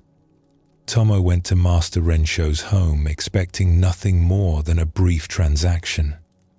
Instead, he received a teaching that would change the way he walked through the world. Zen masters often taught through ordinary encounters rather than formal lectures. A question asked at the right moment. An observation that cuts through assumptions. A simple invitation to pay attention. These can be more powerful than years of study because they meet us where we actually are. The Buddha taught that we are all capable of awakening. We do not need special abilities or rare circumstances. We need only to see what is already here. But sometimes we need someone to point it out. We have been looking in the wrong direction for so long that we cannot find our own way back. The guide appears and says, simply, "Look here." And suddenly we see what was always there. Buddhism emphasizes that the teacher does not give us anything we do not already possess. The awakening is ours. The capacity for presence is ours. The guide simply removes obstacles, clears away confusion, points toward what we have overlooked. Master Rensho did not transform Tomo into something new. He showed Tomo what had been waiting inside him all along, buried under years of merely getting through his days. The footprints we seek are often revealed by others. We think we are searching alone, but guides appear along the way, some for a moment, some for longer. Each one shows us something we need to see. Each one points toward the path that was always beneath our feet. In a region where the rivers wove between wooded hills, there lived a young woman named Mia, who could not seem to settle anywhere. She had grown up in a prosperous village, the daughter of a successful rice merchant, with every comfort she could want. But something in her was restless. Something refused to be satisfied. She had left home as soon as she was old enough, telling her parents she needed to see the world. She traveled from town to town, staying a few months here, a few weeks there. She tried different kinds of work. She met different kinds of people. But nothing held her. Nothing felt like home. The problem, as Mia understood it, was that everywhere was the same. The people were the same, with their small concerns and petty ambitions, their endless talk about weather and crops and other people's business. The work was the same everywhere she went, repetitive and meaningless, filling time without filling the emptiness inside her. The days blurred together into a grey sameness that made her want to keep moving, keep searching, keep hoping that the next place would be different. Sometimes she wondered if something was wrong with her. Other people seemed content with their ordinary lives. They married, had children, worked their land, and seemed satisfied. But Mia could not find that contentment. It was as if she had been born with a hunger that nothing could feed, a thirst that no water could quench. The only thing that brought any relief was the road itself, the movement from one place to another, the brief hope that came with each new horizon. She had been traveling for nearly 3 years when she came to a small village at the edge of the forest. It was not much to look at. A handful of houses clustered around a well, a few small fields stretching toward the dark line of trees. Mia almost passed through without stopping. It was the kind of place she had seen 100 times before.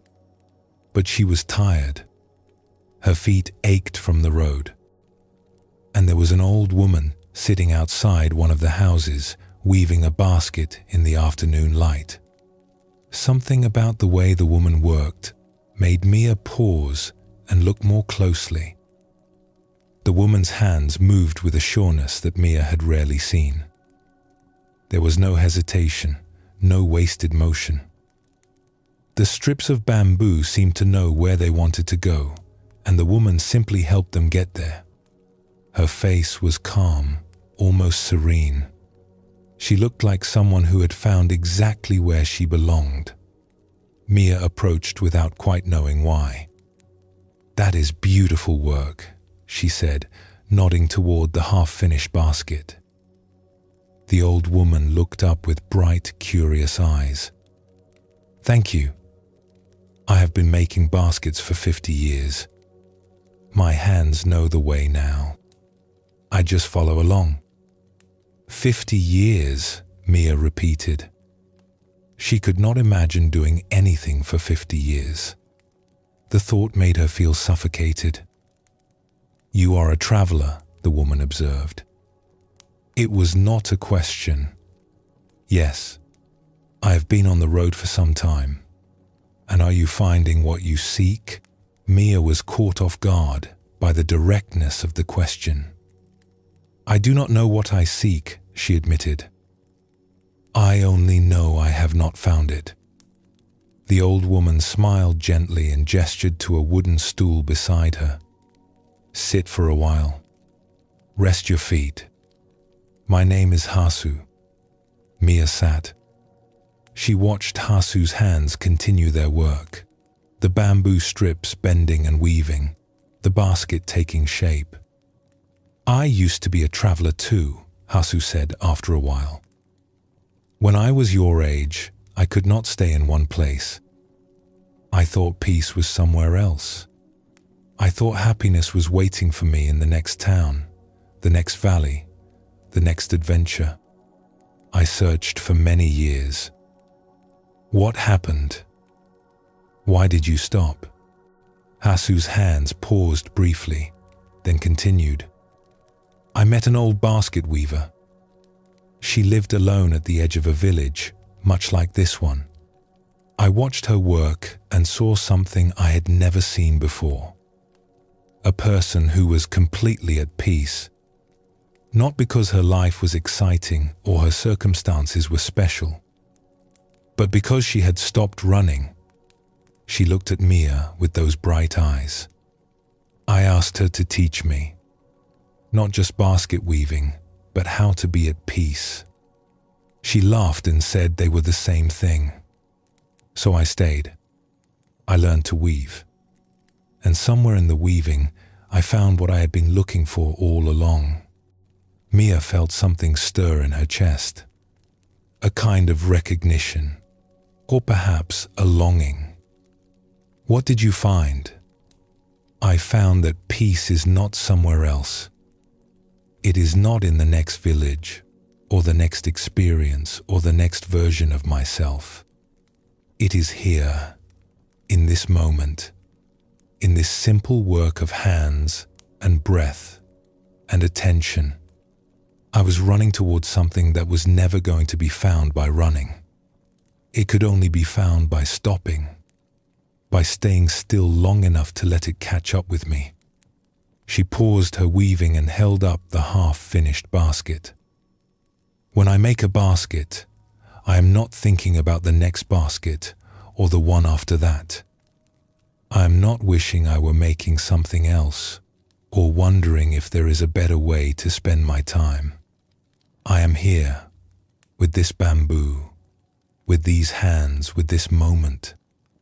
And in that presence, there is peace. Not dramatic, not exciting, but deep and steady and real." This is what the running was looking for. And running could never find it, because running is the opposite of presence.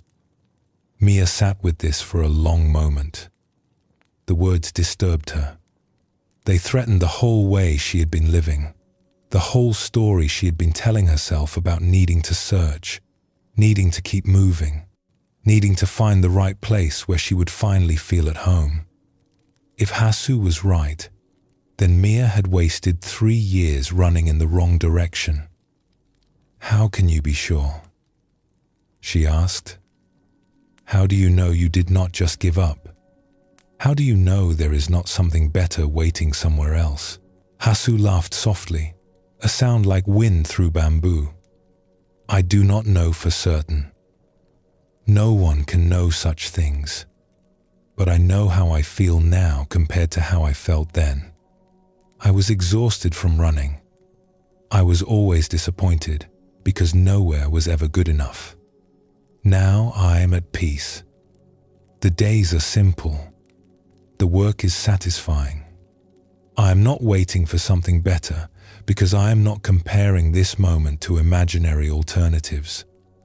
She finished a section of weaving and held up the basket, examining her work. "You could stay for a while," she said. "Not forever if you do not want to, but long enough to learn whether there is anything here for you. Long enough to discover whether stopping might give you what running has not." Mia did not answer right away.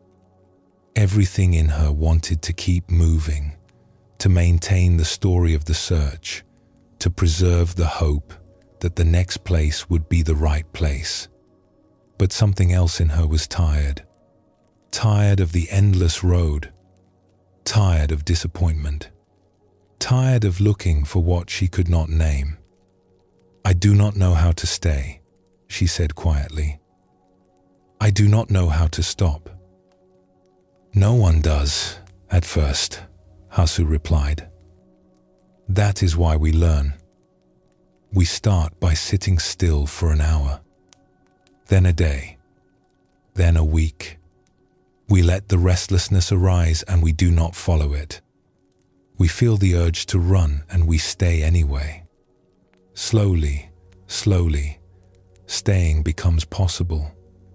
And in the staying, we find what the running was looking for." Mia stayed that night in the village, and the next day, and the day after that. She began to learn basket weaving, though her hands were clumsy and the work frustrated her. She felt the restlessness constantly, the voice telling her that she was wasting time, that she should be moving on, that peace was waiting somewhere else. But she stayed, and Hasu was patient with her, never pushing, never lecturing, simply weaving her baskets and being a quiet example of what was possible. Weeks passed, then months. The restlessness did not disappear, but it grew quieter. Mia began to notice moments of something she had never felt before. A settledness. A sense that wherever she was in the right place. She learned to weave baskets, though she never became as skilled as Hasu. But the baskets were not really the point. The point was learning to be present, learning to stop running, learning that peace was not somewhere else. It was here, in this moment, in this work, in this breath. The footprints Mia had been searching for were not on any distant road.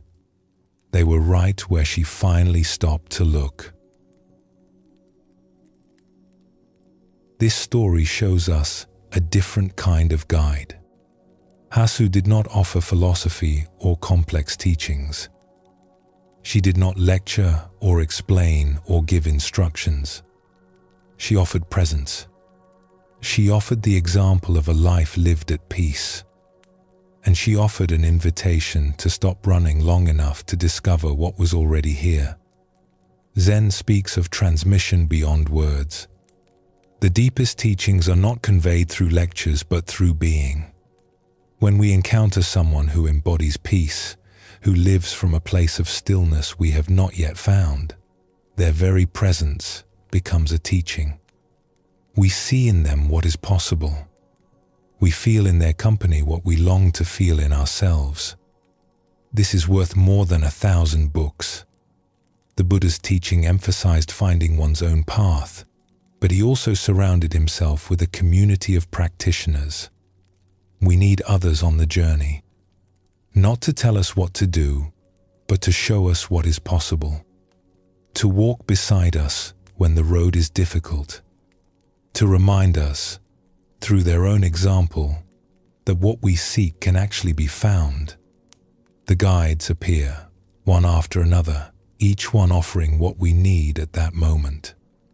Mia had been searching in the wrong direction. She thought peace was somewhere she had not yet been, in some place she had not yet discovered. But peace was waiting in the stopping, not the going. It was waiting in the simple work of hands and breath and attention. The guide appeared in the form of an old basket weaver who showed her, without many words, how to finally come home to herself. Take a gentle breath now. Feel yourself here, in this moment, wherever you are. Rest now in the truth that you are already where you need to be.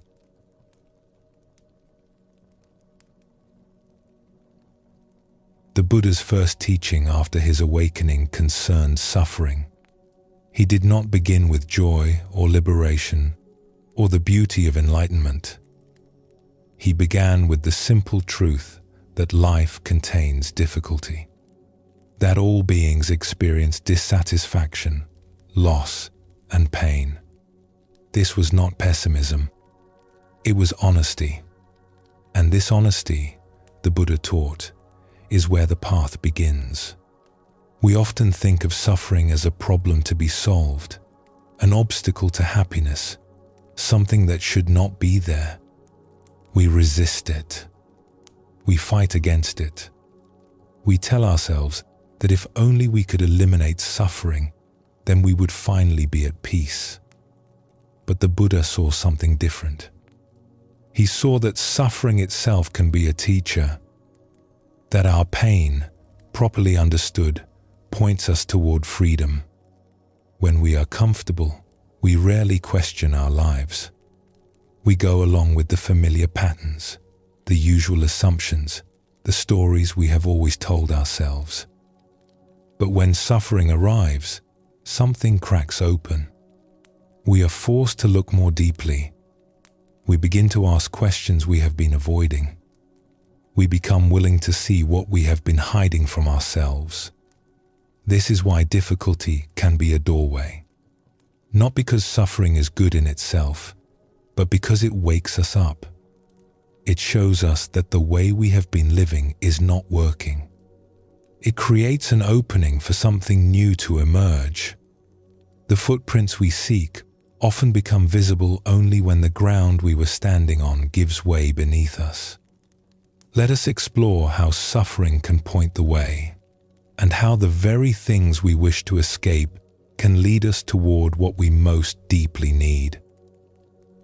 In a prosperous city known for its fine ceramics, there lived a pottery merchant named Darrow. He had built his business from nothing, starting as a young man with a single cart and a willingness to work harder than anyone else. Now, 30 years later, he owned the largest pottery warehouse in the region. His name was known throughout the province. His opinion on ceramics was sought by collectors and nobles alike. By every measure the world uses, Darrow was successful. His home was large and comfortable, filled with beautiful objects he had collected over the years. His wife was kind and capable. His children were grown and established in their own lives. He had money enough that he never had to worry about his next meal or his old age. He had achieved everything he had set out to achieve, and yet Darrow could not sleep. It had started gradually, years ago. A few restless nights here and there, But over time, the sleeplessness had grown worse. Now he lay awake for hours, his mind churning through the same thoughts over and over. Worries about his business, even though it was thriving. Fears about the future, even though he was secure. A gnawing sense that something was wrong, even though he could not say what. During the day, he hid his exhaustion behind a mask of confidence. He made decisions, gave orders, negotiated deals. He played the role of the successful merchant so well that no one suspected how hollow he felt inside. But at night, when the mask came off, the emptiness was unbearable. He tried everything he could think of. Herbal remedies from the apothecary, warm baths before bed, avoiding rich foods in the evening. He even consulted a doctor who found nothing wrong with his body and suggested that perhaps his mind was troubled. This made Darrow angry. His mind was not troubled. He was a successful man. Successful men did not have troubled minds. But the sleeplessness continued, and with it came a growing despair. What was the point of all he had built if he could not enjoy it? What good was success if it brought no peace? He had spent his whole life climbing a mountain, and now that he had reached the top, he found nothing there but wind and emptiness. One evening, unable to bear another sleepless night in his fine home, Darrow walked out into the city streets.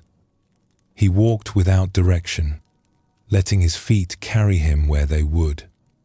The streets were quiet at this hour, the shops closed, the market stalls empty. A few lanterns glowed in windows. Somewhere a dog barked once and fell silent. He found himself at the edge of the city, where a small temple stood in a grove of old trees. He had passed this temple countless times without ever entering.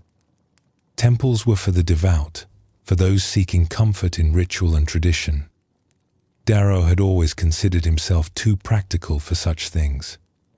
But tonight, something drew him through the gate. The temple grounds were peaceful, lit by a few stone lanterns along the path. The main hall was dark, but a smaller building to the side showed light through its paper screens. Without quite knowing why, Darrow walked toward it. Inside, he found an old monk sitting in meditation. The monk's eyes were closed, his posture still, his face peaceful in a way that made Darrow's heart ache with longing. This was what he had been seeking without knowing it. This stillness, this peace. The monk opened his eyes and looked at Darrow without surprise, as if late-night visitors were perfectly normal. "You are troubled," the monk said. It was not a question. Darrow sank down onto a cushion near the door. He had not planned to speak, but the words came anyway. "I have everything I ever wanted. A successful business, a comfortable life, a family that loves me, but I cannot sleep. I cannot find peace. There is an emptiness inside me that nothing fills. I have achieved everything, and it means nothing." He heard the bitterness in his own voice and felt ashamed. What right did he have to complain? There were people with real problems, real suffering. He was just a rich man who could not sleep. The monk nodded slowly. "You have discovered something important. Something many people never discover until it is too late." "What have I discovered? That success is meaningless? That I have wasted my life? No. You have discovered that what you were seeking cannot be found where you were looking. You sought peace in achievement, in accumulation, in the respect of others. These things are not bad, but they cannot give you what you truly need. You climbed the wrong mountain.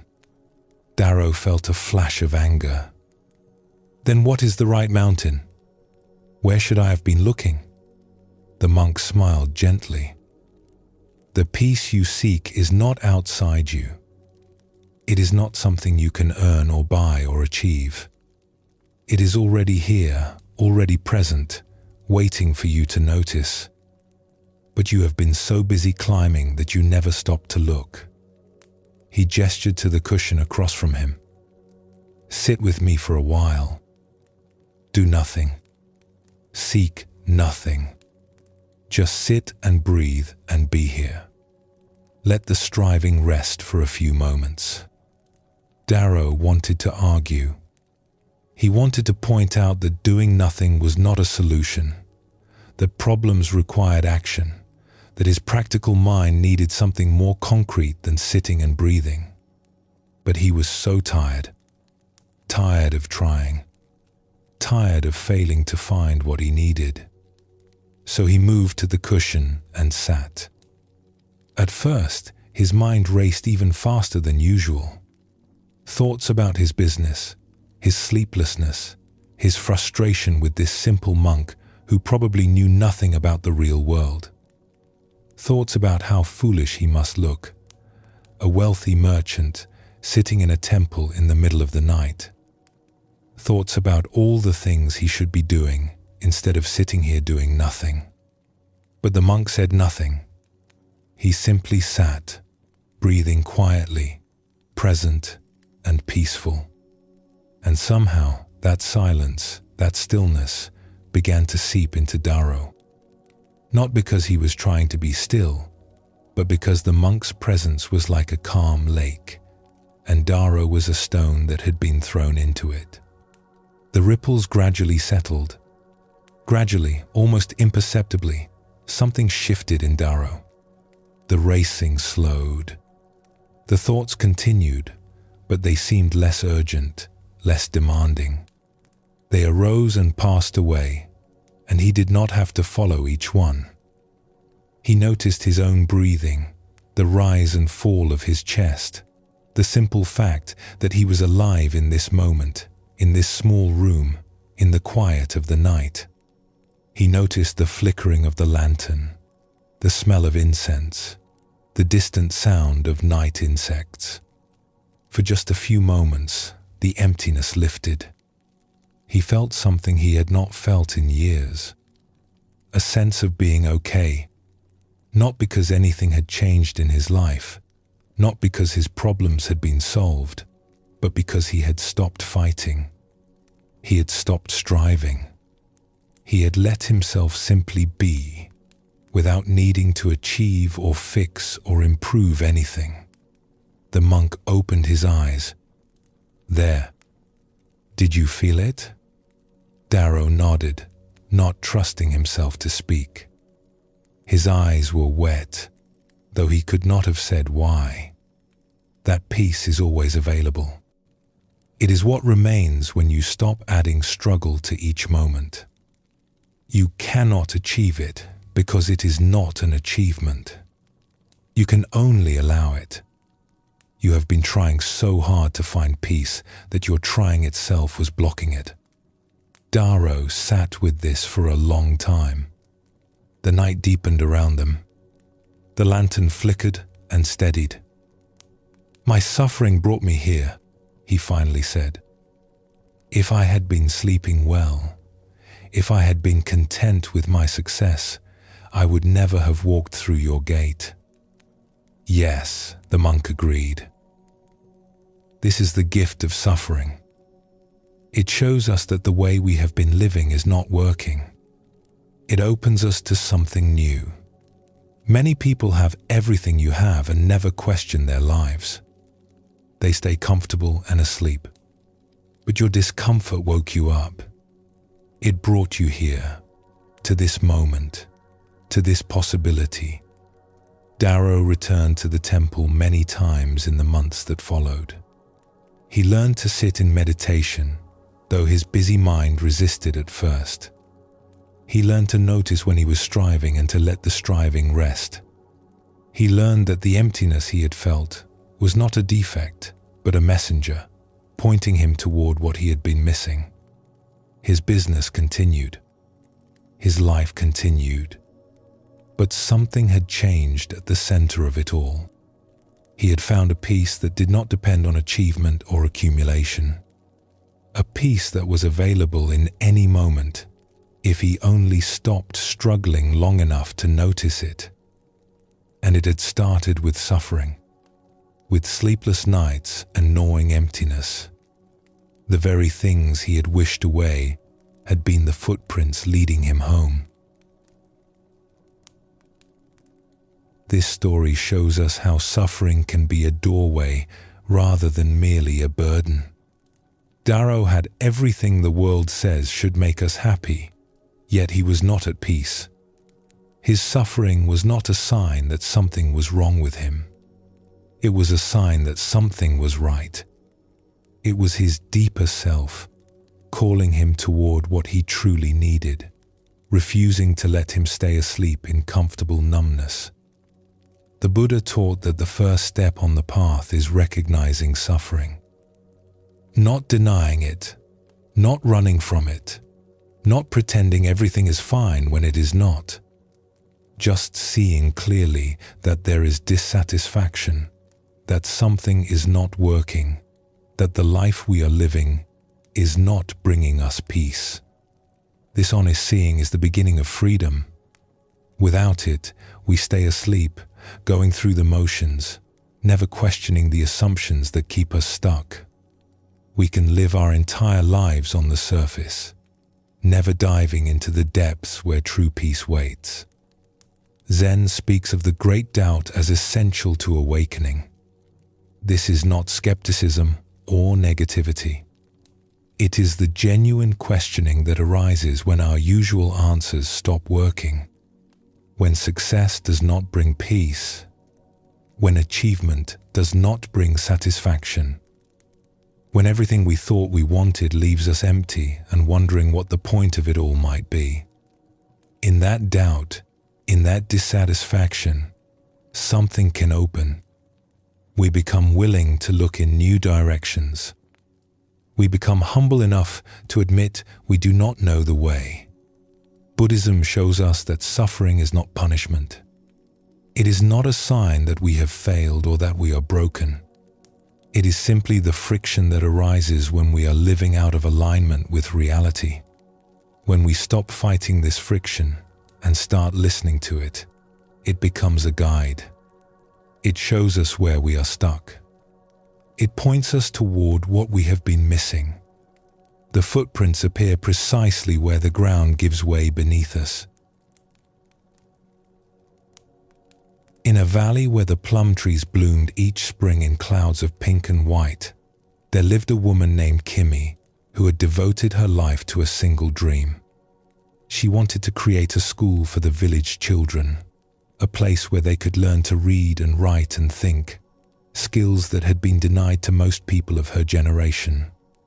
For 15 years, she had worked toward this dream. She had saved every coin she could spare from her work as a seamstress. She had petitioned officials for permission.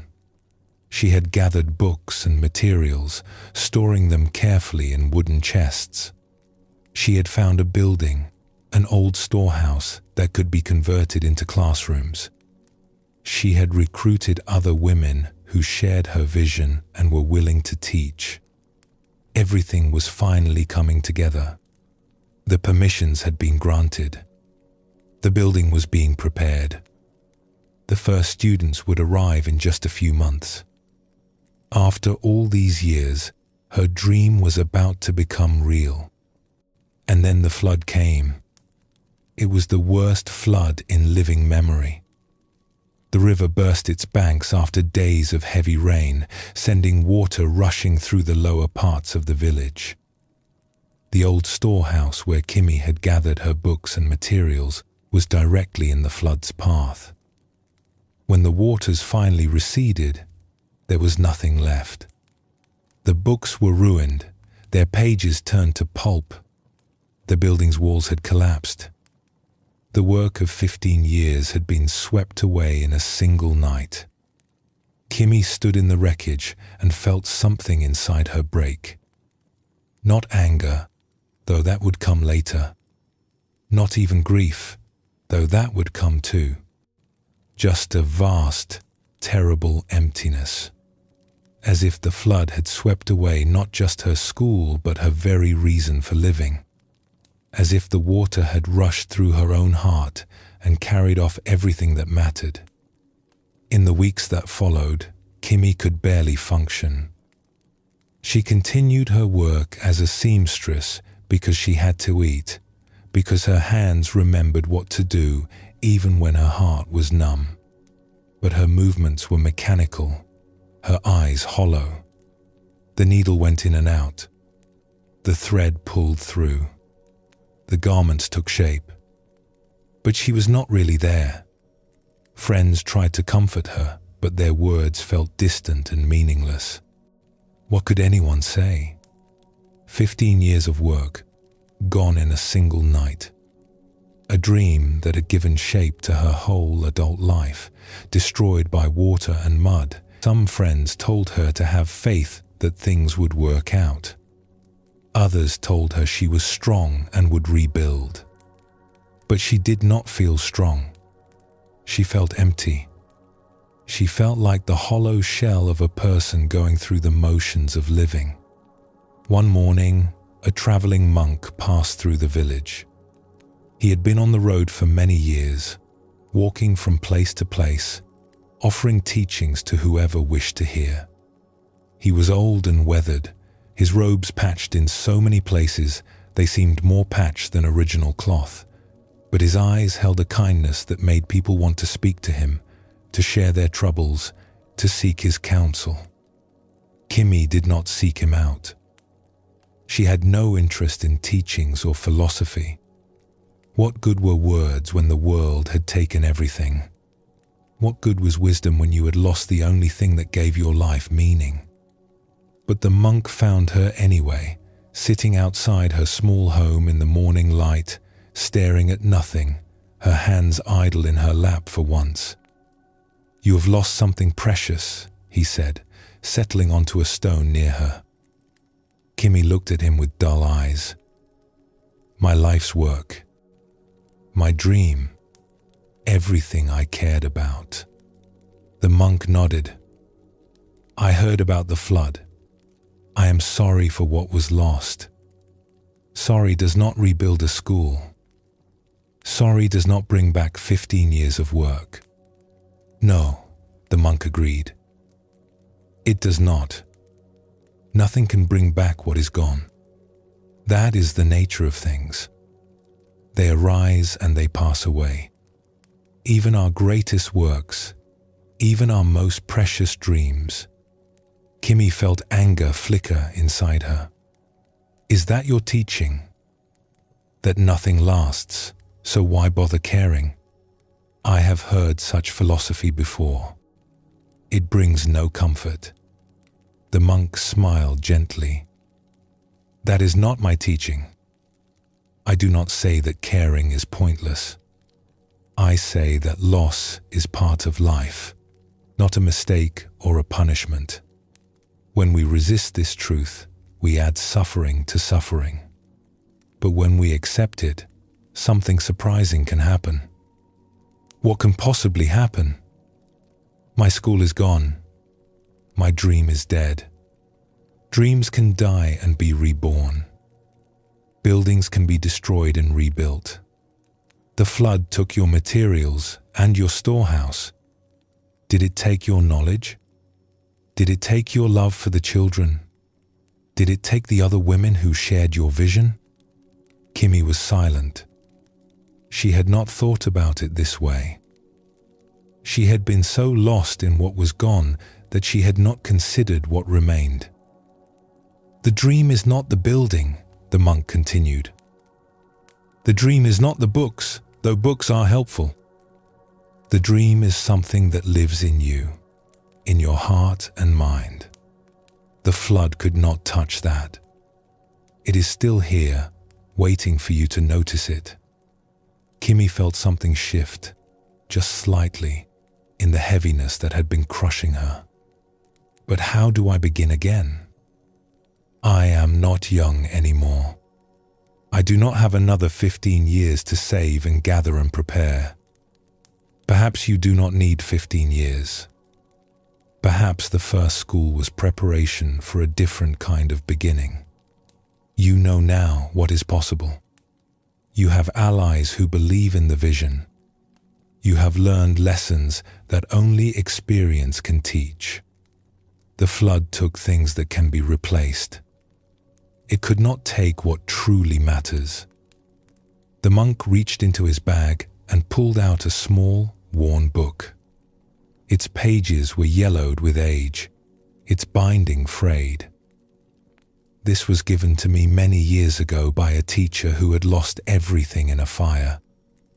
His library, his manuscripts, the work of his lifetime.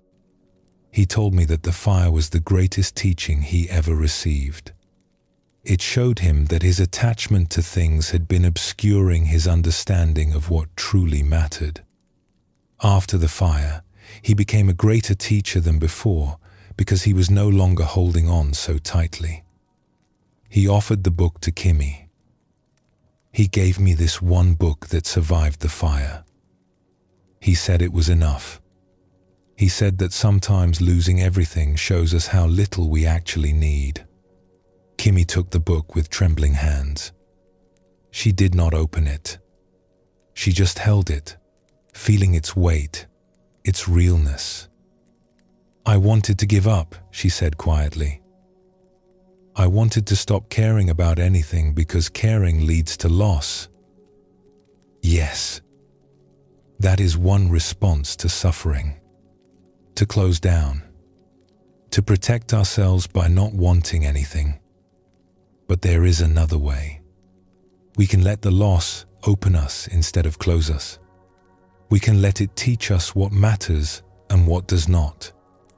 We can let it make us wiser and more compassionate, not harder and more bitter. He rose to leave, adjusting his pack on his shoulders. Your dream is not dead. It is waiting. The flood cleared away what could be cleared. What remains is essential. Build from there. And perhaps this time, build with open hands, knowing that everything you create will someday pass away. This knowing does not make the building less worthwhile. It makes it more precious, more honest, more true. Kimmy watched him walk away down the dusty road. She sat for a long time with the old book in her hands, feeling the shift that had begun inside her. The emptiness was still there, but it was different now. It was not only loss, it was also space. Space where something new could grow. In the months that followed, Kimmy did begin again. Not by trying to recreate what was lost, but by starting fresh with what remained. She gathered the women who had shared her vision. They met in borrowed rooms, in homes, under trees, when the weather was good. They taught with whatever books they could find, and when there were no books, they taught from memory and experience. The school that eventually emerged was simpler than what Kimmy had originally planned, but it was also stronger. Built not on accumulated materials but on shared commitment. Built with open hands, knowing that it too would someday pass away. And in that openness, there was a freedom Kimmy had never known before. A peace that did not depend on things going according to plan. The flood had taken everything, and in taking everything, it had shown her what could not be taken. The dream was still alive. It had simply found a different form. This story shows us how loss can become a doorway to deeper understanding. Kimmy's dream was not destroyed by the flood. It was transformed. The suffering she experienced became a teaching, showing her the difference between what is essential and what is merely helpful. The Buddha taught that attachment is the root of suffering. This does not mean we should not care about anything. It means we should hold our caring with open hands, knowing that everything changes, everything passes, everything transforms. When we cling tightly to how things should be, we suffer when they change. When we hold our dreams loosely, we can adapt when circumstances shift. Zen teaches that obstacles are the path. The things that seem to block our way are often exactly what we need to encounter. They break our rigid expectations. They force us to be creative. They show us capacities we did not know we had. The flood that destroyed Kimi's storehouse also cleared away assumptions that had been limiting her vision. Buddhism shows us that every ending contains a beginning. The falling leaves of autumn become the soil that feeds spring growth. The crumbling of old forms makes space for new ones to emerge. When we can see our losses this way, not as endings but as transformations, the suffering we feel becomes bearable. It becomes meaningful. It becomes a footprint on the path. Take a gentle breath now. Feel yourself held by this moment exactly as it is.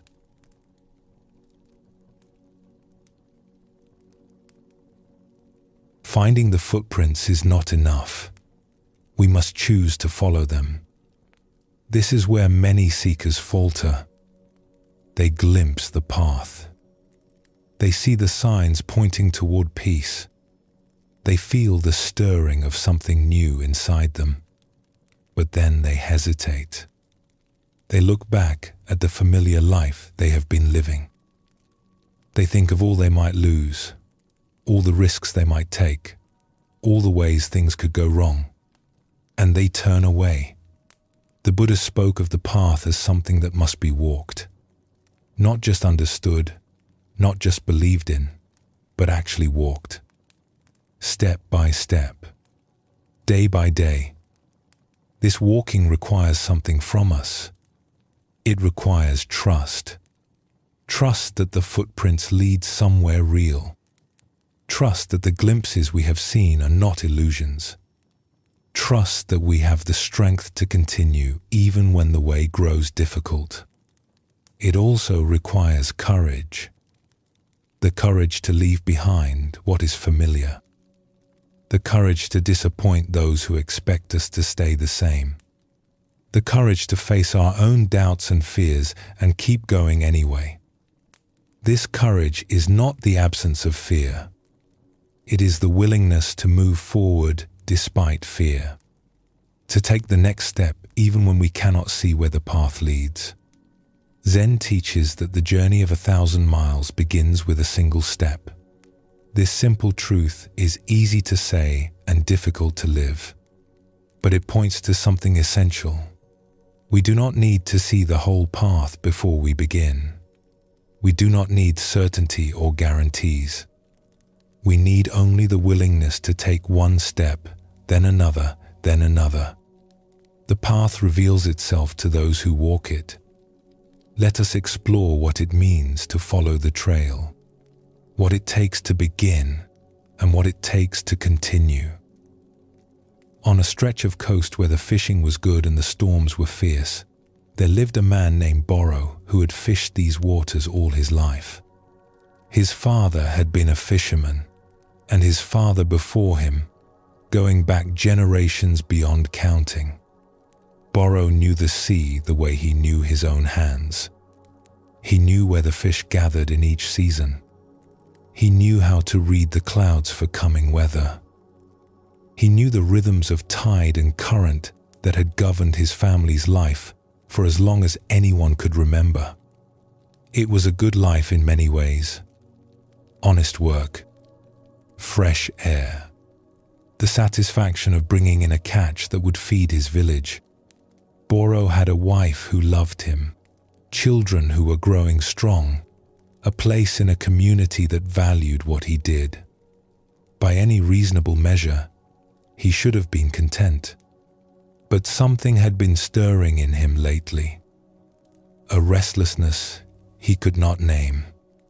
A sense that there was more to life than the endless cycle of fishing and mending nets and fishing again. He had begun to notice things he had never noticed before. The way the morning light fell on the water. The strange peace that sometimes descended when he was alone on his boat, far from shore. The questions that arose in the quiet moments. Questions about meaning and purpose and what it all added up to in the end. He had overheard travelers talking about teachers in the distant mountains who taught ways to find peace. He had seen monks passing through the village, their faces calm in a way that made his heart ache with longing. He had found himself lingering at the edge of their teachings when they stopped to speak in the village square, hungry for something he could not quite name. The footprints were there. He could see them clearly now. They pointed towards something different, something that called to a part of him he had not known existed. But following them would mean change. It would mean leaving, at least for a time, the only life he had ever known. It would mean disappointing people who depended on him, who expected him to be what he had always been. The fear held him back. What if he was wrong? What if this restlessness was just foolishness, a middle-aged man's fantasy about a life he was not meant to live? What if he left his fishing and his family to chase something that did not exist and came back with nothing but shame and regret? He thought of what the other fishermen would say. He thought of the secure and predictable life he would be risking for something he could not even properly name. So he stayed. He fished. He mended his nets. He sat in his boat on the grey water and felt the ache growing stronger. He watched the monks pass through and felt something in him reach out toward them, then pull back in fear.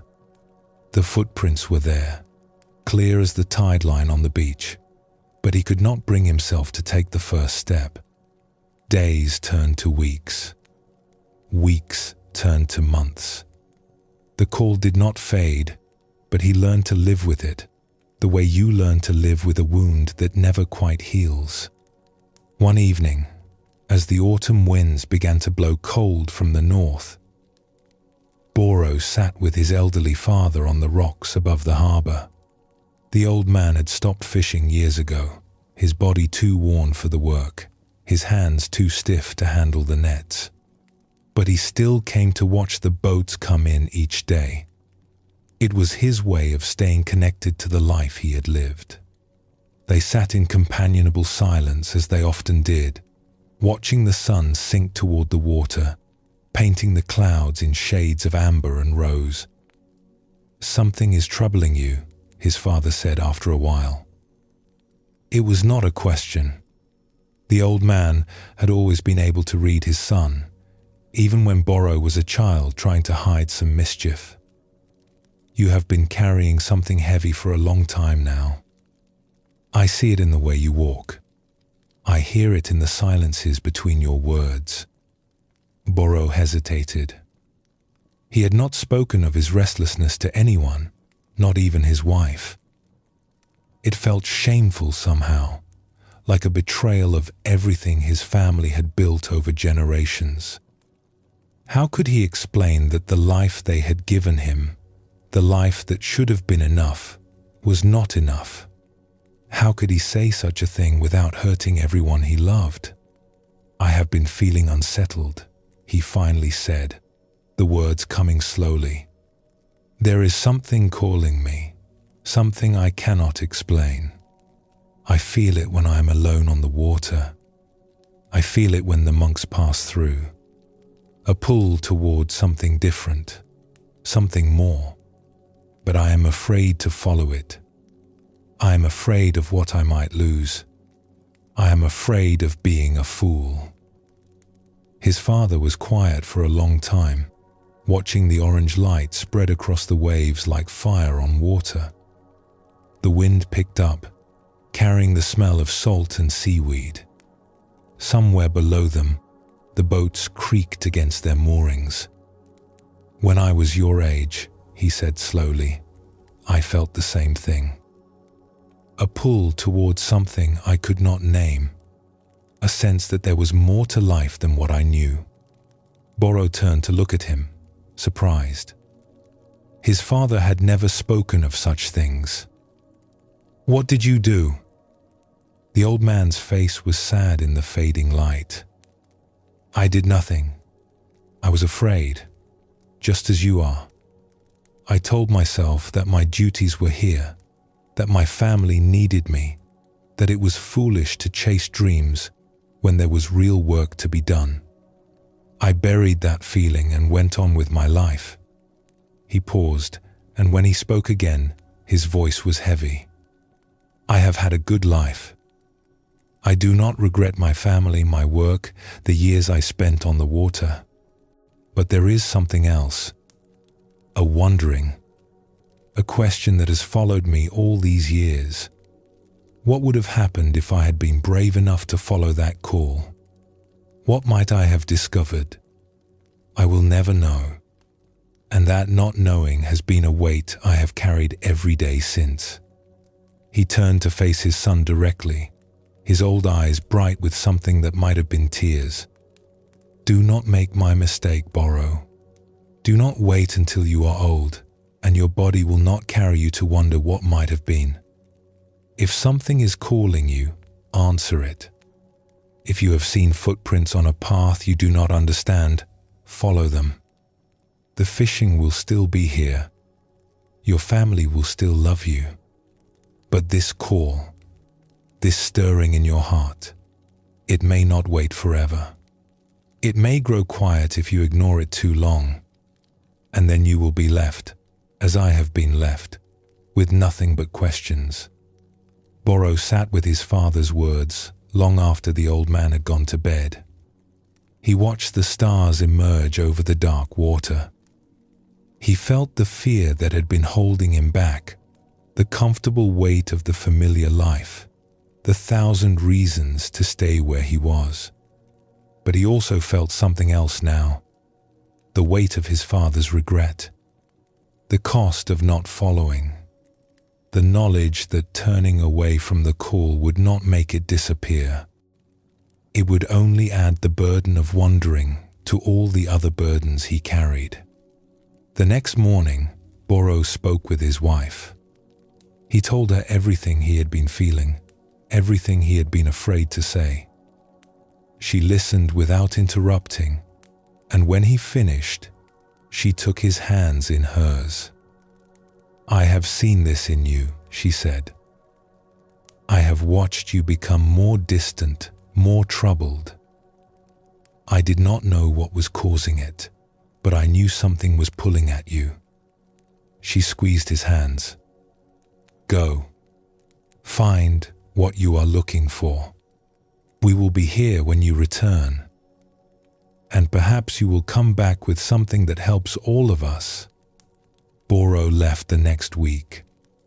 He did not know where he was going exactly, only the direction. Toward the mountains, toward the teachers he had heard about, toward whatever was calling him. The journey was harder than he expected. He was used to the sea, not the land. His legs ached from walking paths that went up instead of rolling with waves. He slept in strange places and ate unfamiliar food. There were moments when he wanted to turn back, when the fear rose up and told him he was a fool for leaving everything he knew. But he kept walking. One step, then another, following the footprints he had finally decided to trust. This story shows us what it costs to begin and what it costs not to begin. Boro's father carried the weight of an unanswered call for his entire life. That weight shaped him in ways he could not fully see until he was old and looking back. His gift to his son was the honesty to share this regret, to say what he had never said before. In doing so, he gave Boro something precious, the chance to choose differently. The Buddha left his palace and his family to seek the truth. This was not abandonment or selfishness. It was following a call so strong that ignoring it would have been a kind of death, a slow suffocation of the spirit. Many of us feel smaller versions of this call, a pull toward something we cannot name, a restlessness that will not be satisfied by the life we are living, a sense that we are meant for something more, though we cannot say what. The question is whether we will have the courage to follow. Zen teaches that hesitation is itself a form of answer. When we see the footprints and do not follow, we are choosing. We are choosing the familiar over the unknown, the comfortable over the challenging, the life we have over the life that might be possible. This is not necessarily wrong. There are times when staying is the right choice, when duty and love require us to remain where we are. But we should make this choice consciously, knowing what we are choosing and what we are releasing. Boro's father did not choose consciously. He let fear decide for him, and he lived with the wondering for the rest of his days. Buddhism shows us that the path requires commitment, not blind faith that ignores doubt, but a willingness to take the next step, even when we cannot see where it leads. This commitment is tested again and again as we walk. The doubts return. The fears arise. The old life calls us back, with its promise of comfort and familiarity. Each time, we must choose again. Each time, we must find the courage to continue. The footprints do not carry us. We must walk them ourselves, one step at a time, trusting that the path will support us. In a village nestled among hills covered with tea plants, there lived a young woman named Pira, who had always been different from the others. While her friends were content with the life the village offered, Pira was always asking questions. Why were things the way they were? What lay beyond the hills? Was there more to life than planting and harvesting and growing old in the same place where you were born? Her questions made the other villagers uncomfortable. They were good people, satisfied with their lot, and they did not understand why Pira could not be satisfied too. Her parents worried about her. Her friends grew distant. She learned to keep her questions to herself, but they did not go away. They only went deeper, becoming a constant companion she spoke to in the silence of her own mind. When Pira was 19, a teacher passed through the village. She was an older woman who traveled from place to place, sharing teachings about the nature of mind and the possibility of peace. She stayed for 3 days, speaking to whoever wished to listen. Most of the villagers came once out of curiosity and did not return. But Pira came every time. She sat at the front and listened with her whole being. The teacher spoke of things Pira had always sensed, but never had words for. The restlessness that comes from seeking happiness in things that cannot provide it. The peace that becomes available when we stop struggling against the way things are. The path that countless seekers had walked before, leaving footprints for those who came after. On the last evening, Pira approached the teacher as she was preparing to leave. "I want to learn more," Pira said. "I want to follow this path you speak of, but I do not know how. I am just a village girl. I have no money, no connections, no special abilities." The teacher looked at her with kind, steady eyes. The path does not require money or connections. It requires only sincerity, the willingness to question, to learn, to change. You have this already. I can see it in you. But where do I go? What do I do? There is a community of practitioners in the town of Shenmu, 3 weeks' walk from here. They accept anyone who comes with a sincere heart.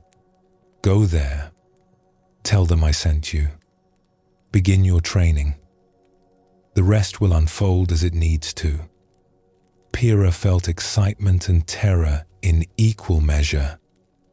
3 weeks' walk, alone, to a place she had never seen, to live among strangers, to pursue something her family and friends would not understand. I am afraid, she admitted.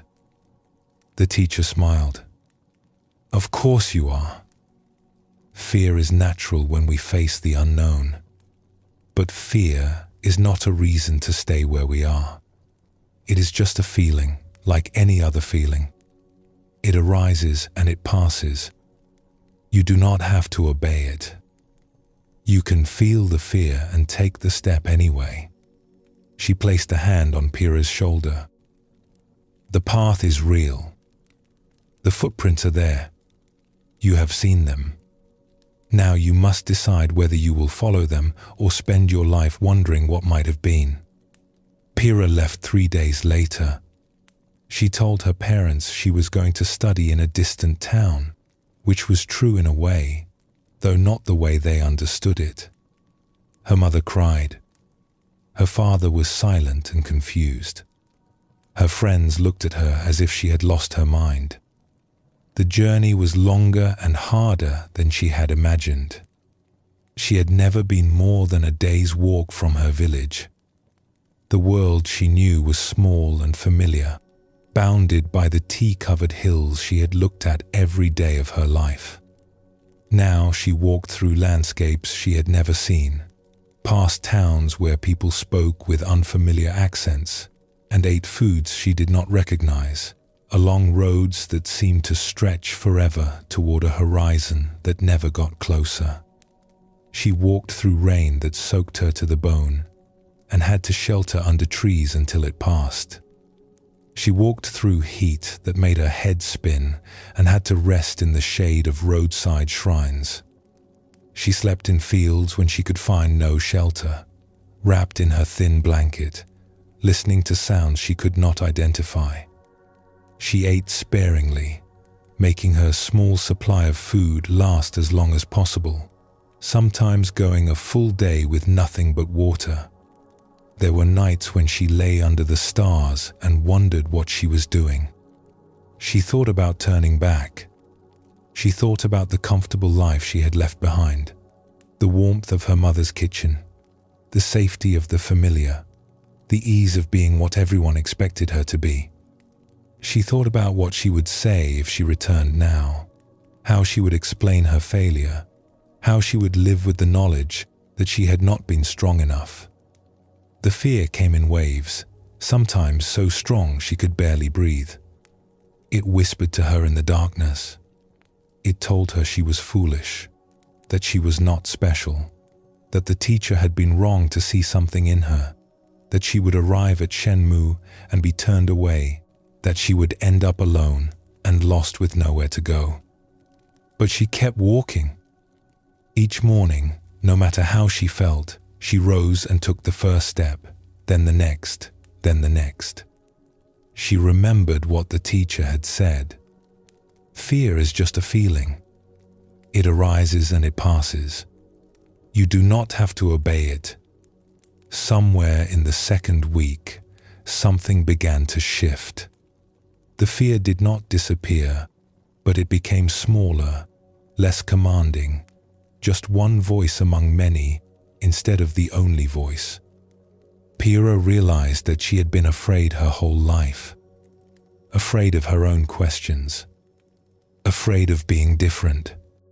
Afraid of wanting something her world did not understand. Afraid of discovering that she was wrong about everything.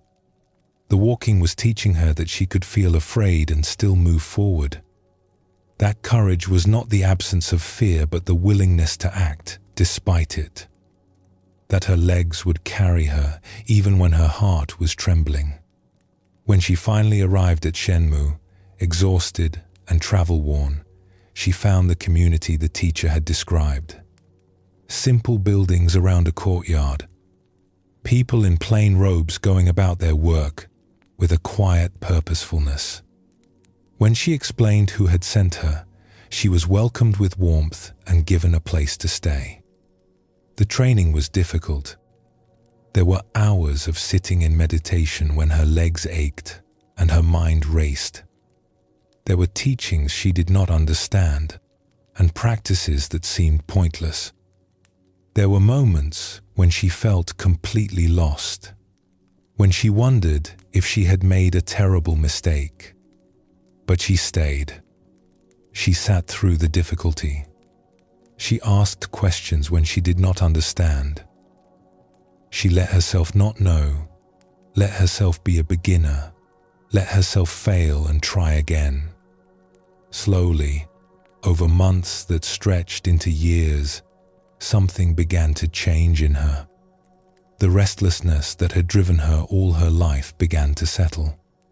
The questions that had tormented her began to find, if not answers, then a different relationship.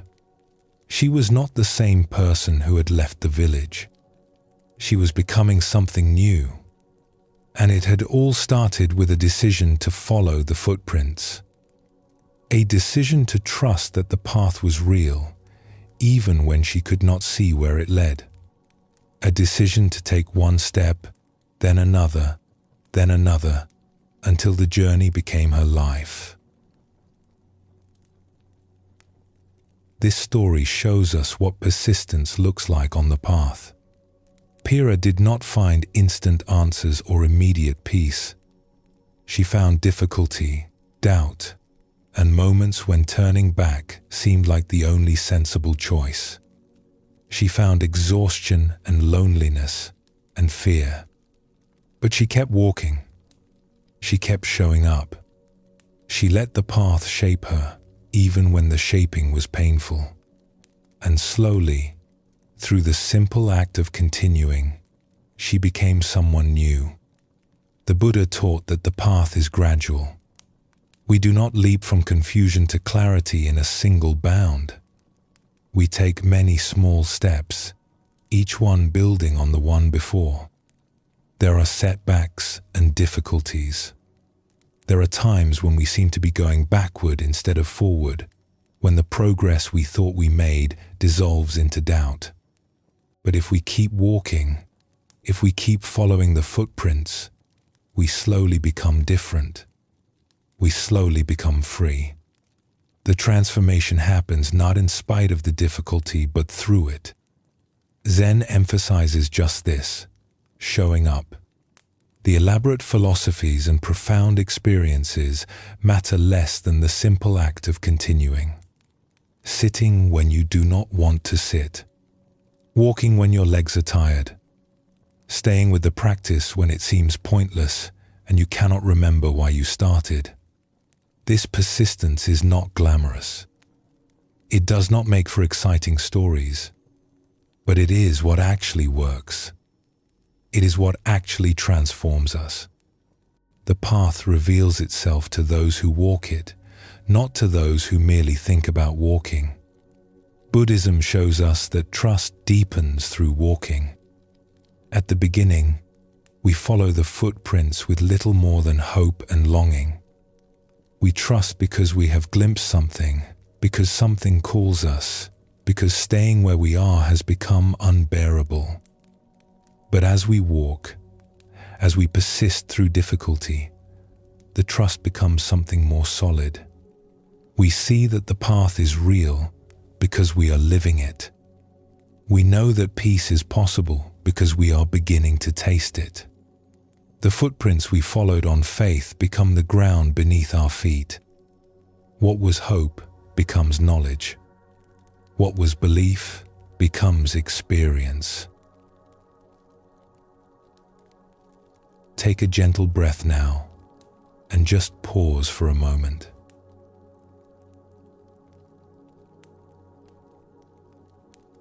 The uncertainty of life is part of the journey. The Buddha did not promise his followers that the path would be obvious from the start. He said it must be walked, tested, experienced. The truth reveals itself through living, not through belief alone. We take steps in the dark, trusting that light will come.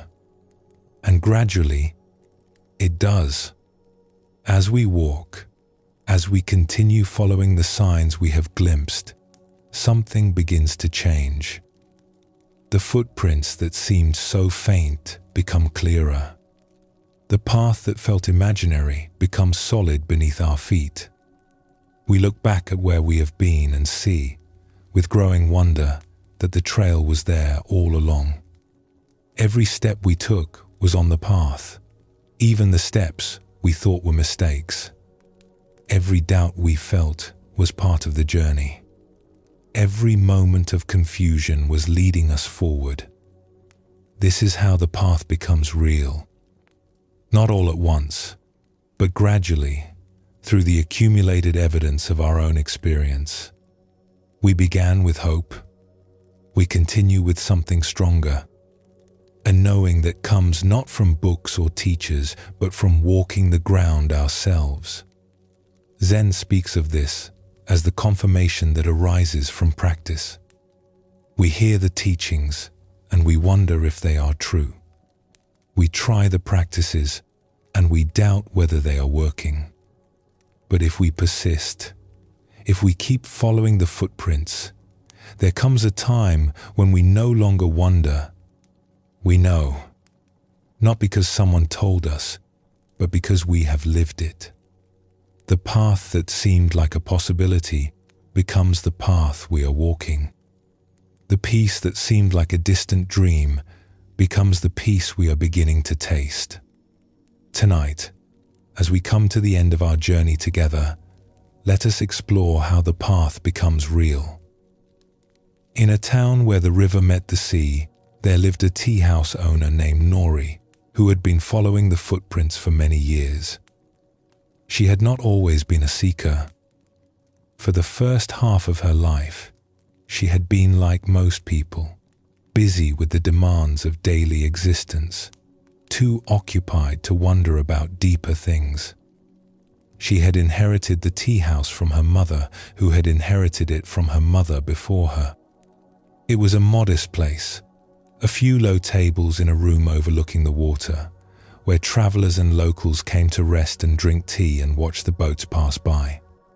Nori had run it capably, serving her customers with efficiency, if not particular warmth. It was work. It paid the bills. It filled the hours. She did not expect more from it than that. The change had begun quietly, so quietly she almost did not notice. It started with a regular customer, an elderly man who came each afternoon to sit by the window and drink his tea in silence. He was unremarkable in most ways. His clothes were simple. His face was weathered by years. He never said much, just ordered his tea, watched the water, and sat in a stillness that seemed to fill the space around him. Nori had served many customers over the years, but something about this man was different. When she brought him his tea, she felt herself slow down. The rush that usually propelled her through her days would ease for a moment. She would set down the cup and feel, just briefly, as if nothing else existed. Just this moment. Just this cup. Just this quiet man looking out at the river. She began to look forward to his visits. Not because they talked, for they rarely exchanged more than a few words, but because, in his presence, something in her settled. The endless chatter in her mind would quiet. The worries that usually crowded her thoughts would recede. She felt more herself, though she could not have explained what that meant. One afternoon, after months of these silent visits, Nori gathered the courage to ask him a question. "Forgive me," she said, setting down his tea. But I have noticed something about you. You seem so peaceful, so at ease. I have run this tea house for 20 years, and I have never seen anyone sit the way you sit. What do you know that I do not? The old man looked at her with kind eyes. He was quiet for a moment, as if considering whether to speak. I have been practicing for a long time, he finally said. Watching my mind, learning to be present, following footprints that were left by those who came before me. Practicing what? Following what footprints? He smiled gently. There is a path, a way of being that leads to peace. I did not believe it at first. I thought peace was for monks and hermits, not for ordinary people like me. But I was wrong. The path is for anyone who wishes to walk it. The footprints are everywhere. Once you learn to see them, Nori felt something stir in her chest. A recognition, a longing she had not known she carried. How do I find these footprints? How do I begin? The old man gestured to the cup of tea between them. You have already begun. You notice something. You asked a question. This is how it starts. He lifted the cup and held it in both hands, feeling its warmth. The footprints are in this moment. In the attention you bring to pouring tea. In the pause between one task and the next. In the willingness to be here, now, instead of lost in thoughts about elsewhere. He took a sip of tea, then set the cup down carefully. I cannot give you the path. I can only point toward it. But if you are sincere, if you truly wish to find peace, you will discover that the footprints are already all around you. You have been walking past them your whole life. Now you are beginning to see them. That conversation changed everything for Nori. Not dramatically, not all at once, but in the way that water changes stone. Slowly, persistently, irrevocably. She began to pay attention in ways she never had before. When she poured tea, she noticed the pouring. When she wiped the tables, she felt the cloth in her hand, the smooth wood beneath it. When customers spoke to her, she listened not just to respond, but to truly hear. Small changes, barely visible to anyone watching, but something was shifting inside her.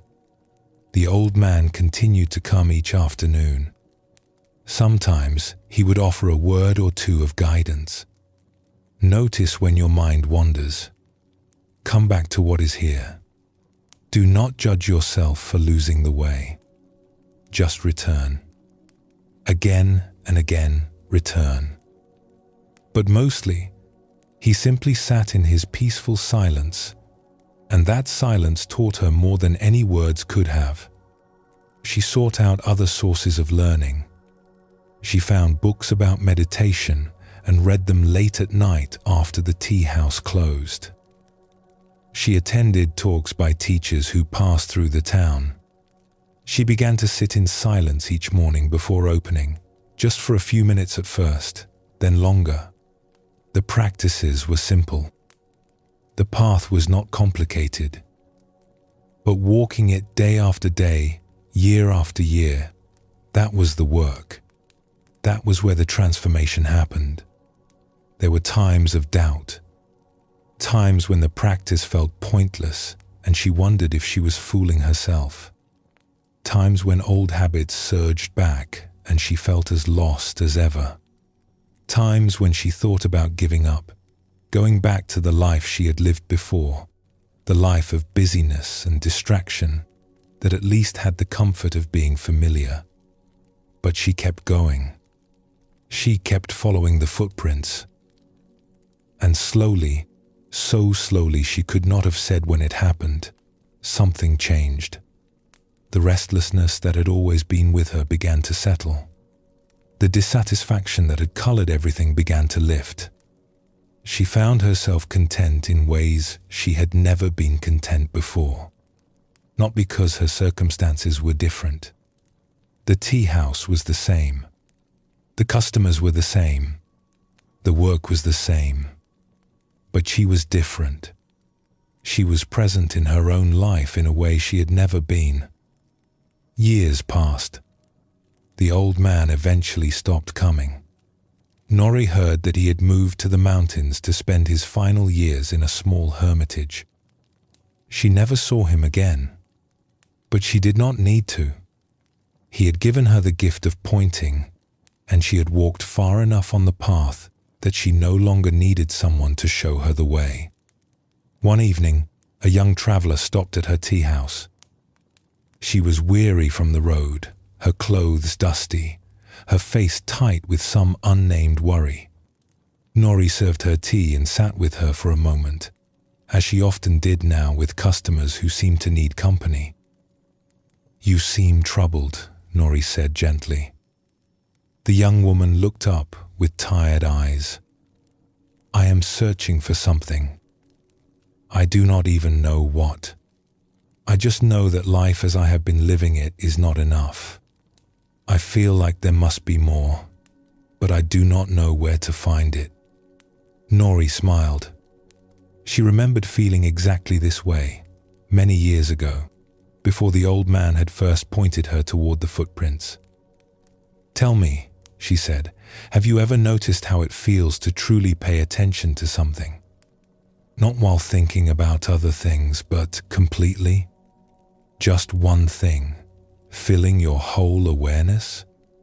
The young woman considered this. "I do not think I have. My mind is always busy. Always somewhere else.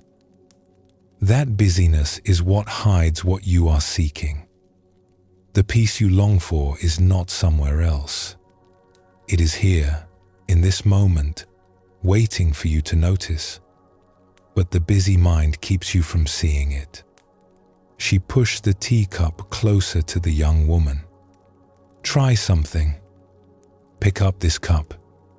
Feel its weight in your hands. Feel the warmth of the tea through the clay. Do not think about it. Just feel it." The young woman picked up the cup. She held it, frowning slightly with concentration. "What do you notice?"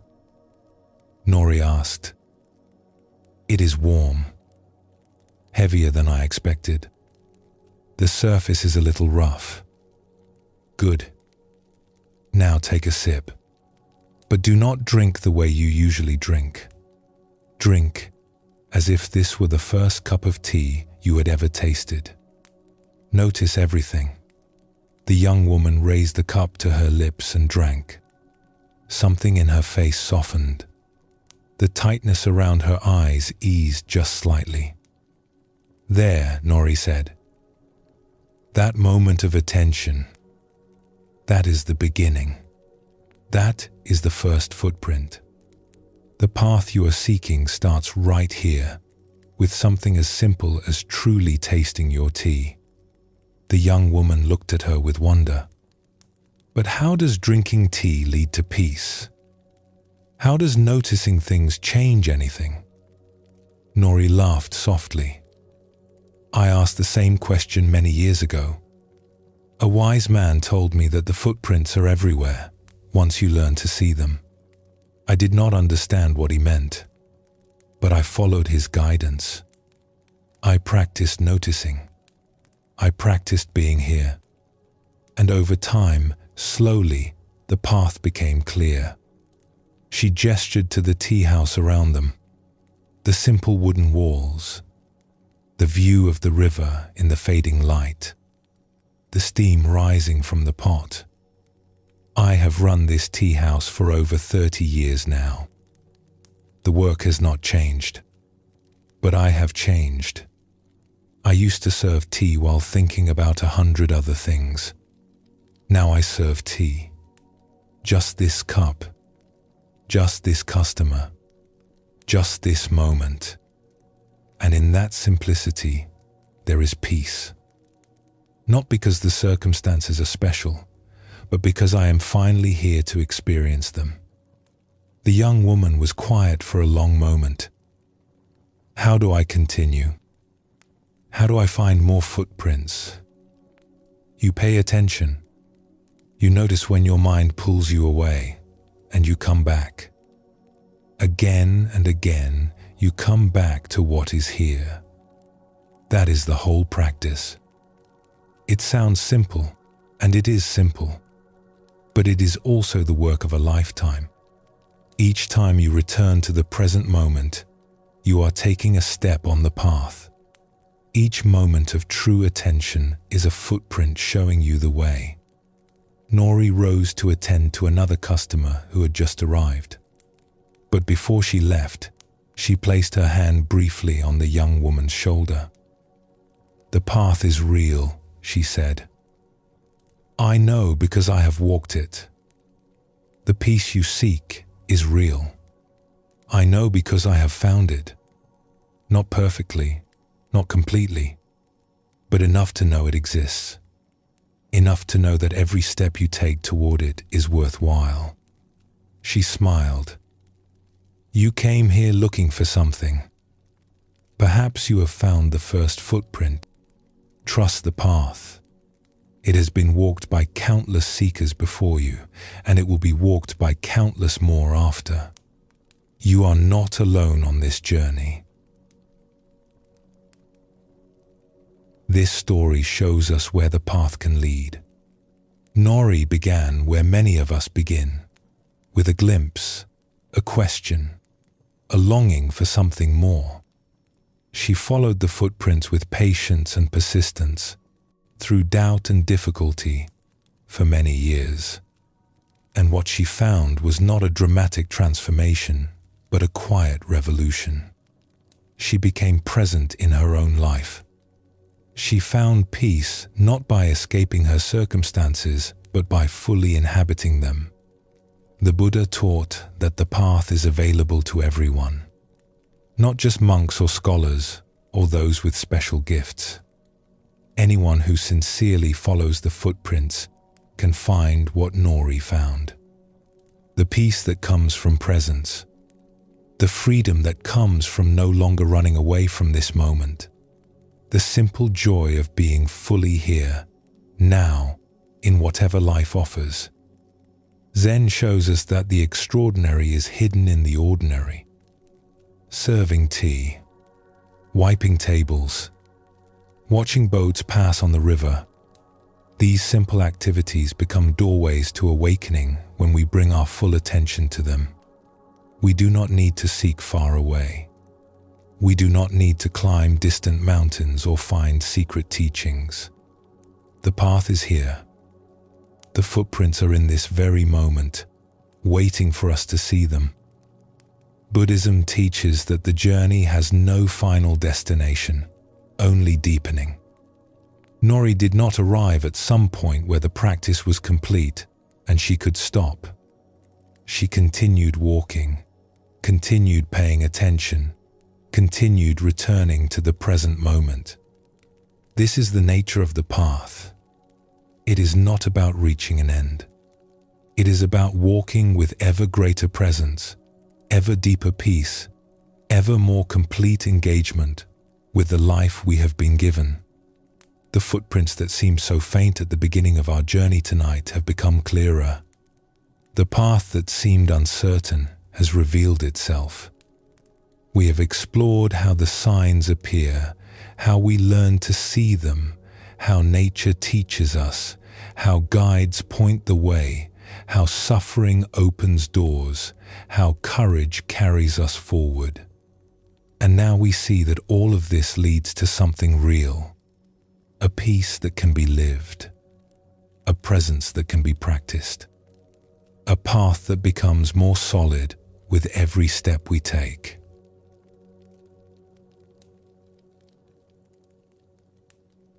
As we come to the end of our time together tonight, let yourself settle even more deeply into rest.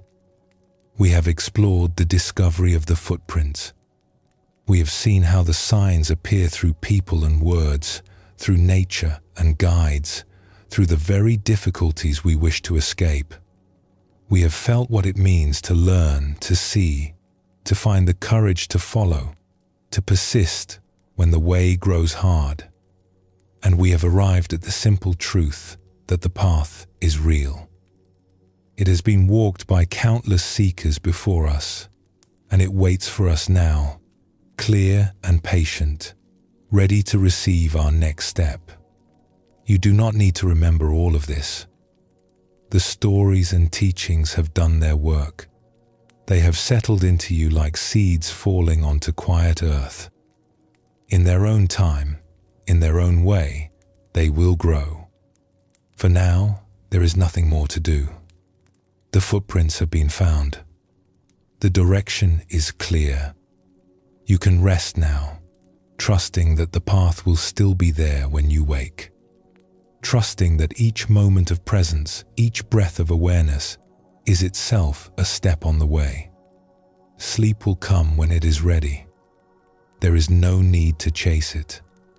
Simply allow yourself to be here, held by this night, held by the ancient wisdom that has guided seekers for thousands of years. You are part of that great river of seekers now. You are walking where others have walked. You are never alone. The path is real, and you are already on your way.